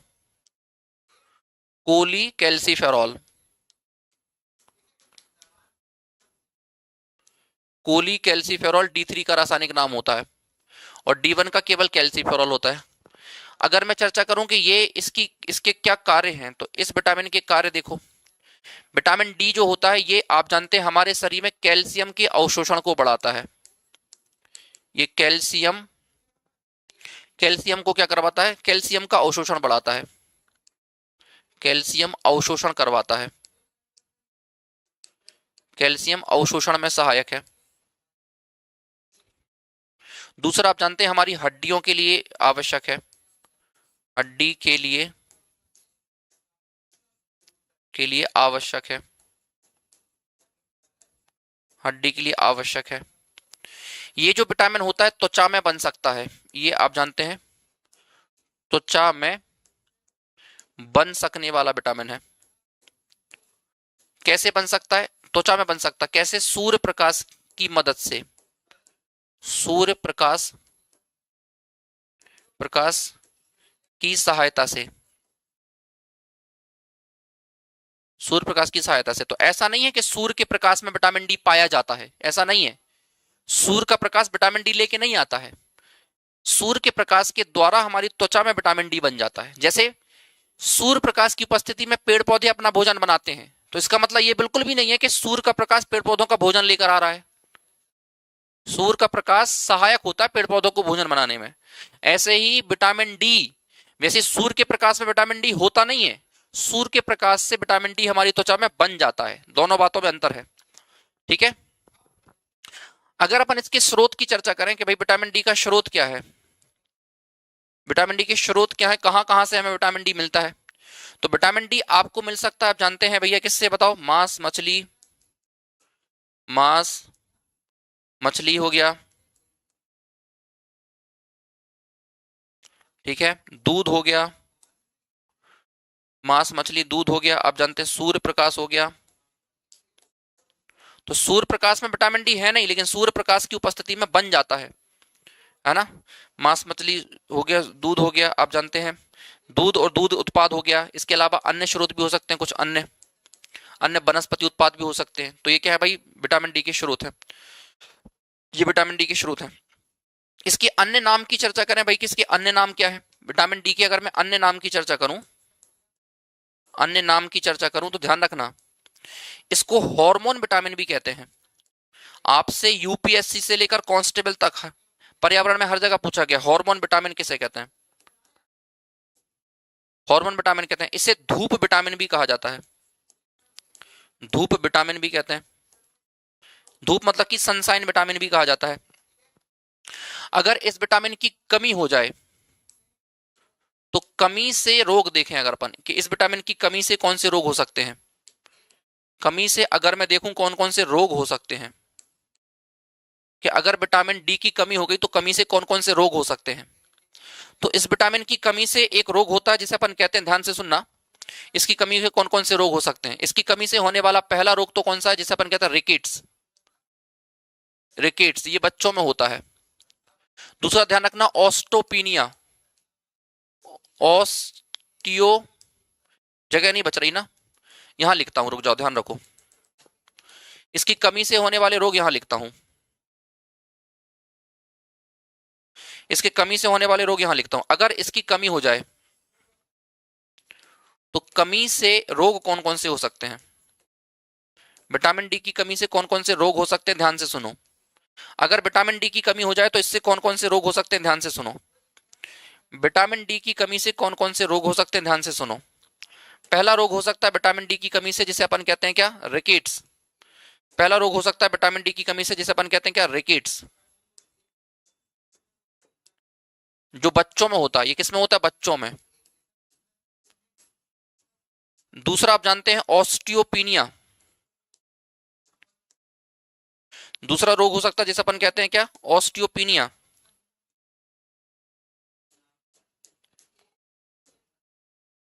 ऑस्टियोपिनिया बोल बोल के दिखाओ एक बार, ऑस्टियोपिनिया।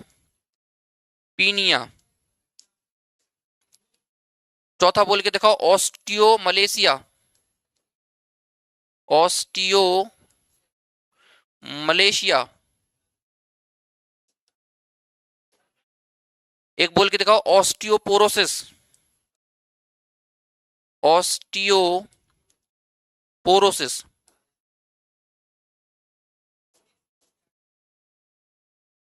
समझ पा रहे हो, ये सारे रोग किससे हो सकते हैं, विटामिन डी की कमी से हो सकते हैं।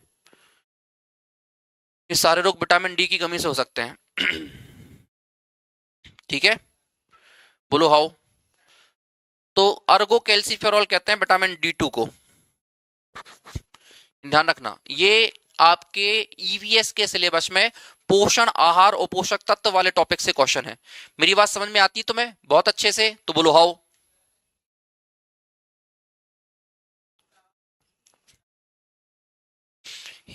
वर्ग 2 की क्लास एप्लीकेशन पे सुबह 10 बजे मैं लेता हूं। ठीक है, चलो इतनी जानकारी मैं तो बता दी। आज मैराथन इसलिए आज एप्लीकेशन पे क्लास नहीं हुई। निम्नलिखित में से कौन सा जोड़ा सही नहीं है, कौन सा जोड़ा सही नहीं है बताओ, आपको बताओ कौन सा। जो मैं बहुत बढ़िया हूं, उम्मीद है आप भी बढ़िया स्वस्थ होंगे, मस्त होंगे, व्यस्त होंगे, जिंदा दिल होंगे, है ना, तंदुरुस्त होंगे और जोश और उत्साह के साथ अपनी तैयारी में लगे होंगे। बड़ जी बताइए। तो आप जानते हैं मूली जड़ है, बिल्कुल सही है। प्याज तना है, बिल्कुल सही है। भिंडी फल है, बिल्कुल सही है। पत्ता गोभी फल नहीं है। पत्ता गोभी आप जानते हैं, पत्ता गोभी आप जानते हैं पत्तेदार सब्जी होती है। पत्ता गोभी पत्तेदार सब्जी होती है।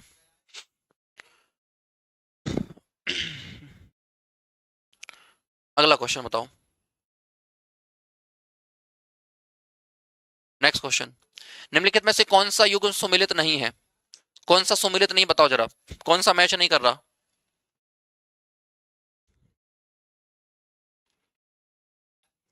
कौन सा मैच नहीं कर रहा जरा बताओ एक बार।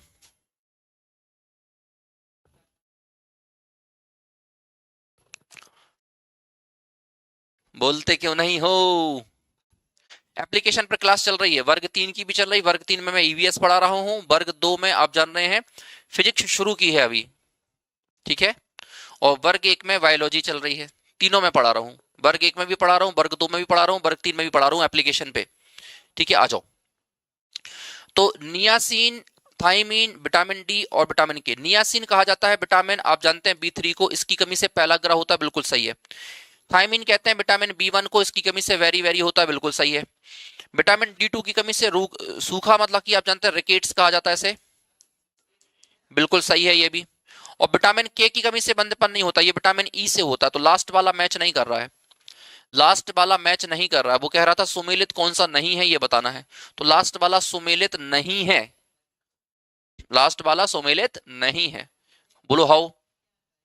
चले आगे, आ जाओ अब आगे चलते हैं, नेक्स्ट क्वेश्चन देखेंगे।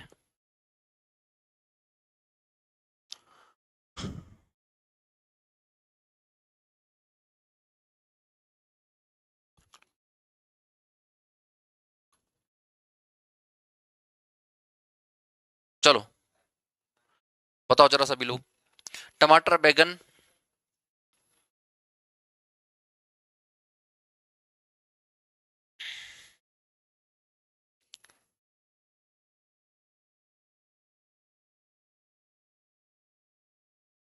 बुक कहाँ से लें, बुक ऑनलाइन ले सकते हो, अमेजन से ले सकते हो, फ्लिपकार्ट से ले सकते हो, इंदौर में हो तो बी3 से ले सकते हो। टमाटर बैगन मिर्च के वैज्ञानिक रूप से पौधे के किस भाग से प्राप्त होते हैं, वैज्ञानिक रूप से देखें तो पौधे के फल वाले भाग से प्राप्त होते हैं। ये वैज्ञानिक रूप से देखें तो पौधे के फल वाले भाग हैं ये। नेक्स्ट क्वेश्चन, अंतरराष्ट्रीय जैव विविधता दिवस कब मनाया जाता है, बेहतरीन क्वेश्चन है, बताओ।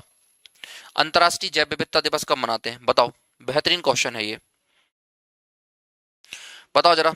पर्यावरण में इस टाइप के क्वेश्चन बहुत आते हैं।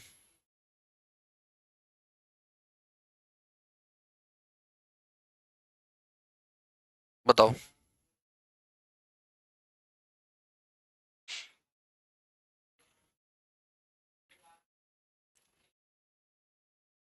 बोलो।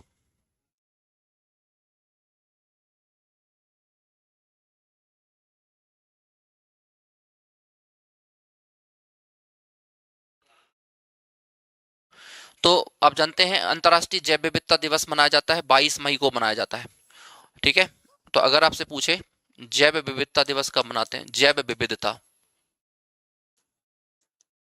विविधता की चर्चा करें तो आप जानते हैं भैया क्या मतलब होता है, किसी स्थान पर पाए जाने वाले, मैं लिख देता हूं आपको, जैव विविधता क्या होती है, किसी स्थान पर पाए जाने वाले, किसी स्थान पर पाए जाने वाले पेड़ पौधे,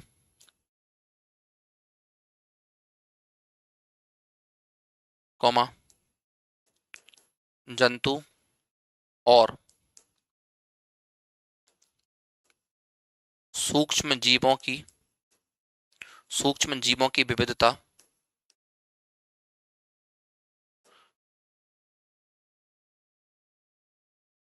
विविधता जैव विविधता कहलाती है, जैव विविधता कहलाती है। ठीक है, जैव विविधता दिवस आपसे पूछे तो ये हम मनाते हैं 22 मई को। ठीक है, अगर तुमसे पूछे पहली बार कब मनाया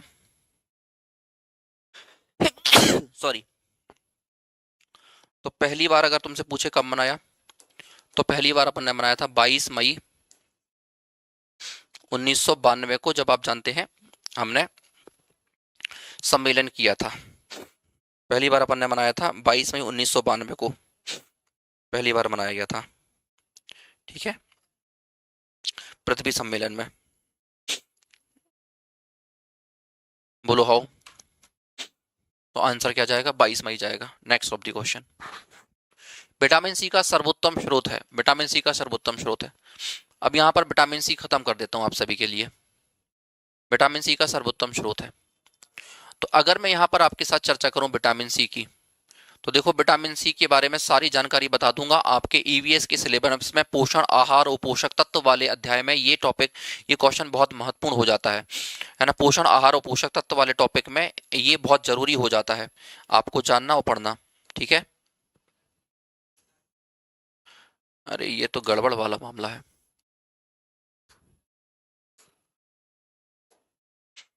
तो अगर मैं विटामिन सी की चर्चा आपके साथ करूं, तो विटामिन सी सबसे पहले बताओ रासायनिक नाम क्या होता है, सबसे पहले बताओ रासायनिक नाम क्या है।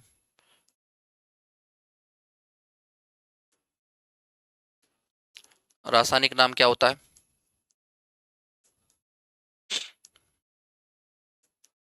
एस्कॉर्बिक अम्ल रासायनिक नाम है। क्या नाम है, बोल के दिखाओ एक बार। एस्कॉर्बिक अम्ल रासायनिक नाम होता है विटामिन सी का। ठीक है, इसके कार्य क्या है भाई, पहली चीज तो ये क्या करता है, रोग प्रतिरोधक क्षमता देता है।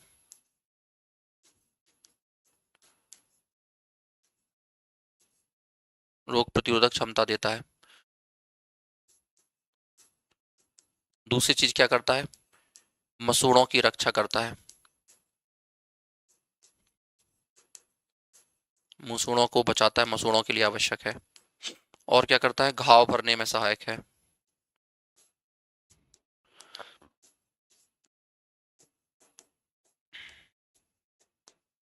घाव भरने में सहायक है। ठीक है, अगर विटामिन सी के स्रोत की चर्चा करें, स्रोत की चर्चा करें, सभी खट्टे फलों में पाया जाता है, सभी खट्टे फलों में पाया जाता है। कहाँ पाया जाता है, सभी खट्टे फलों में, सभी खट्टे फलों में पाया जाता है। अगर इसकी कमी से रोग देखें, कमी से रोग देखें, तो एक तो क्या होता है इसकी कमी से, स्कर्वी होता है। स्कर्वी मतलब मसूड़ों में खून आना, मतलब आप जानते हैं स्कर्वी में मसूड़े प्रभावित होते हैं, मसूड़ों में सूजन आ जाती है और खून आने लगता है। दूसरा आप जानते हैं रोग प्रतिरोधकता कम हो जाती है,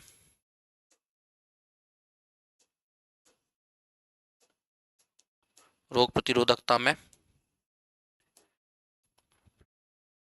कमी देखने को मिलती है। ठीक है, इस विटामिन की चर्चा करें तो ये तापमान संवेदनशील होता है, तापमान संवेदनशील विटामिन होता है। मतलब कि गर्म करने पर नष्ट हो जाता है। ये शरीर में एकत्रित नहीं होता है, शरीर में एकत्रित नहीं होता है, ध्यान रखना। इस शरीर में एकत्रित ना होने वाले विटामिनों में से एक है, इस शरीर में एकत्रित नहीं होता है, ध्यान रखना। ठीक है, अच्छा अब सबसे ज्यादा विटामिन सी किसमें पाया जाता है, बताओ।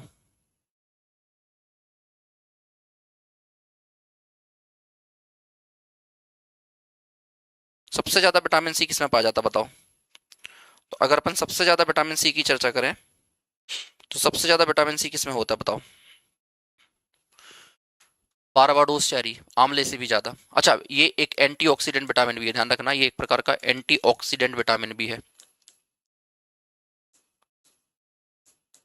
एंटीऑक्सीडेंट का काम क्या होता है, आपको पिछली कक्षाओं में पढ़ाया गया है। एंटीऑक्सीडेंट के काम तुम्हें पढ़ाया गया जब फल सब्जियों का महत्व पढ़ाया था, फल सब्जियों का महत्व पढ़ाया था।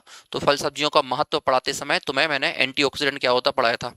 ठीक है, अब सर्वाधिक अगर तुमसे पूछे कि सर्वाधिक विटामिन सी बताओ, सर्वाधिक विटामिन सी बताओ, सर्वाधिक अगर तुमसे पूछे विटामिन सी, विटामिन सी तो सबसे ज्यादा पाया जाता है, ध्यान रखना, बारबाडोस, बारबाडोस चेरी में। इसके बाद ध्यान रखना आंवला, इसके बाद ध्यान रखना आंवला, आंवले का दूसरा स्थान आता है। आंवले से भी ज्यादा किसमें पाया जाता है, बारबाडोस चेरी में। लेकिन बारबाडोस चेरी तो विकल्प में ही नहीं है, तो विकल्प में फिर आंवला लगाओगे। और इसके बाद फिर अन्य फल, अन्य फल, अन्य खट्टे फल देखोगे, अन्य खट्टे फल देखोगे अगर आप, अन्य खट्टे फल तो अगर आप देखोगे इसमें फिर आपका सब आ जाएगा। इसमें आप जानते हैं संतरा, ठीक है, जितने भी खट्टे फल हैं, नींबू, नींबू, इसके बाद आप जानते हैं आपका मौसम्बी,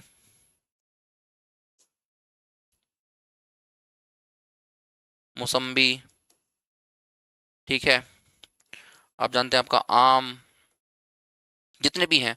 साथ ही साथ ध्यान रखना हरी मिर्च में भी होता है ये, थोड़ा बहुत ब्रोकली में भी पाया जाता है, हरी मिर्च में भी होता है, थोड़ा बहुत ब्रोकली में भी मिलता है।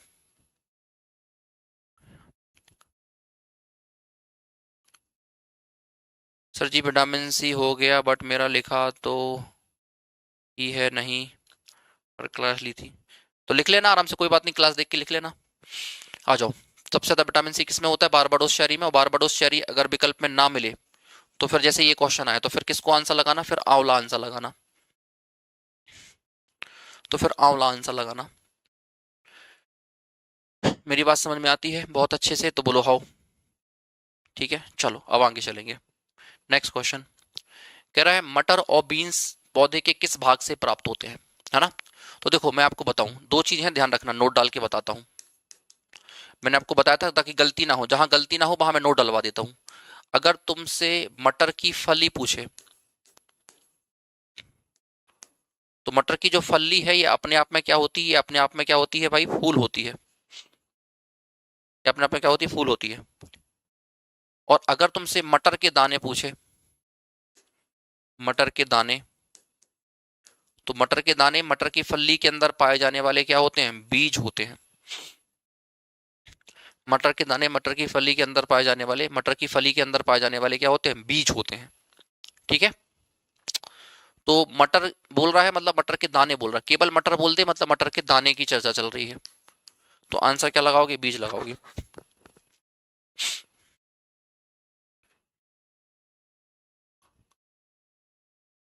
ठीक है, चलो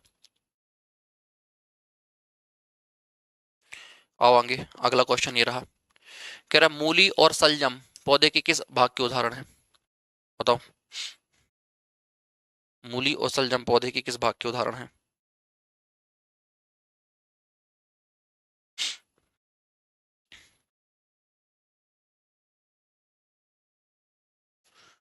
अगर आप देखोगे मूली और सलजम की चर्चा करोगे तो ये आप जानते हैं जड़ वाले भाग हैं। नेक्स्ट क्वेश्चन, आपको टेबल एक को टेबल दो से मिलान करना है, करो मिलान, बड़ा बड़ी आराम से करो, मस्ती से मिलान करो, मस्ती से मिलाओ जरा एकदम। जिसकी मस्ती जिंदा है उसकी हस्ती जिंदा है, बाकी सब जबरदस्ती जिंदा है। तो एकदम चिल करा करो, दिमाग एकदम चिल रहना चाहिए। अब चिल रहने का मतलब ये नहीं कि बहुत ज्यादा शोर मचाने लग गए। कम बोलो लेकिन अंदर से खुश रहो। तो अंदर से खुश हो लेकिन अगर बोल नहीं रहे हो तो चेहरों पे एक पॉजिटिव स्माइल रहेगी। अब ये नहीं कि खुशी हो तो एकदम हल्ला उल्ला कर रहे हो, पर उसमें भी नुकसान है कि शरीर की रासायनिक ऊर्जा ध्वनि ऊर्जा में बदल के नष्ट हो जाएगी। जब ऊर्जा खत्म होगी तो फिर महान काम कैसे करोगे? महान काम केंद्रित करने के लिए तुम्हें अपनी ऊर्जा को एक जगह लाके केंद्रित करना पड़ेगा। जब तक तुम्हारी एनर्जी सेंट्रलाइज्ड नहीं होगी, जब तक ऊर्जा केंद्रित नहीं होगी, तब तक आप जानते हैं कि महान कृत्य तो नहीं हो पाएगा। जैसे सूर्य है, सूर्य के पास असीम ऊर्जा है। जब सूर्य की किरणें पृथ्वी तक आती हैं तो उनके पास असीम ऊर्जा होती है। लेकिन अगर मुझे आग लगानी है तो आपने देखा होगा कि मैं क्या करता हूँ, लेंस का प्रयोग करके सूर्य की किरणों को केंद्रित करता हूँ। तो अगर तुमने अपनी ऊर्जा को सेंट्रलाइज्ड कर लिया, अगर तुमने अपनी ऊर्जा को केंद्रित कर लिया, है ना, फिर क्या है? फिर तो सब हो गया। और इसको केंद्रित करने के लिए ही तुम्हें बहुत सारी चीजें चाहिए, बहुत सारे हथियार चाहिए तुम्हें, आदर्श हथियार। जैसे तुम्हें चाहिए धैर्य, जैसे तुम्हें चाहिए क्या बताओ, दृढ़ इच्छा शक्ति, मेहनत, ये सब तुम्हें आदर्श हथियार चाहिए। इसके लिए अनुशासन चाहिए। ठीक है, तो बताओ, रतौंधी की चर्चा करें भैया, हम जानते हैं विटामिन ए की कमी से होता है भैया, यहाँ पे हम लिखेंगे 4। रिकेट्स की चर्चा करें भैया, हम जानते हैं विटामिन डी की कमी से होता है, यहाँ लिखेंगे हम 1। स्कर भी भैया हम जानते हैं विटामिन सी की कमी से होता है, यहाँ लिखेंगे 2। Very very vitamin B one की कमी से यहाँ लिखेंगे 3। तो देखो 4 1 2 3, कहाँ दिख रहा तुम्हें? 4 1 2 3, ये तो रहा।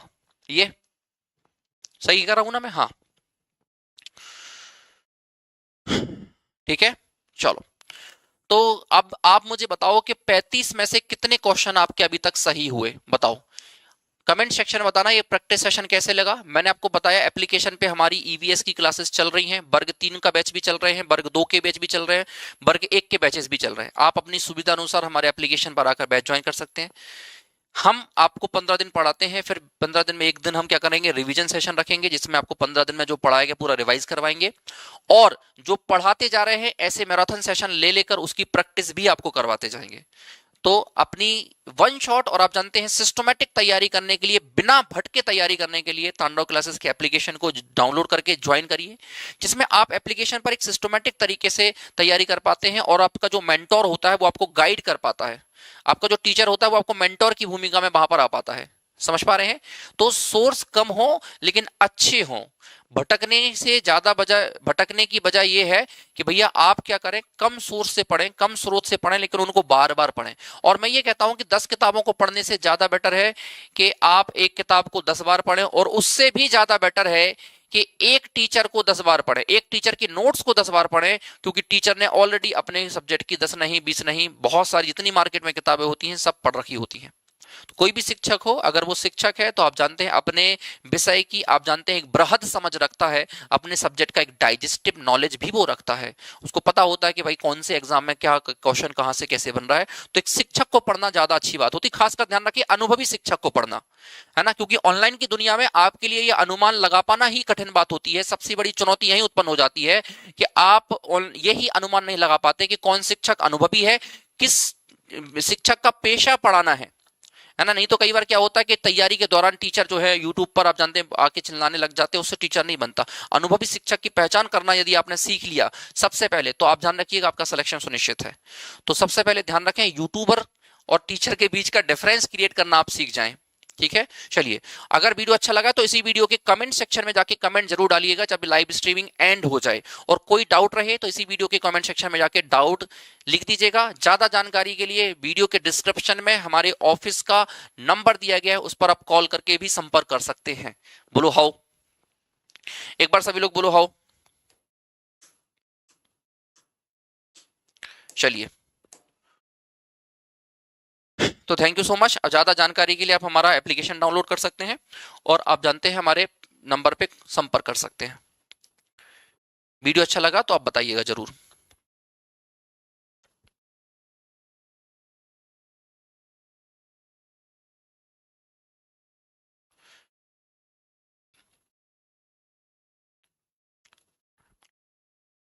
देखो मेरी क्लास का टाइम बता दे रहा हूँ। ईवी वर्ग 3 में क्लास होती है सुबह 9 बजे, वर्ग 2 में होती है 10 बजे और वर्ग 1 में होती है 11:30 बजे। ठीक है, चलिए बहुत बहुत धन्यवाद। जय हिंद।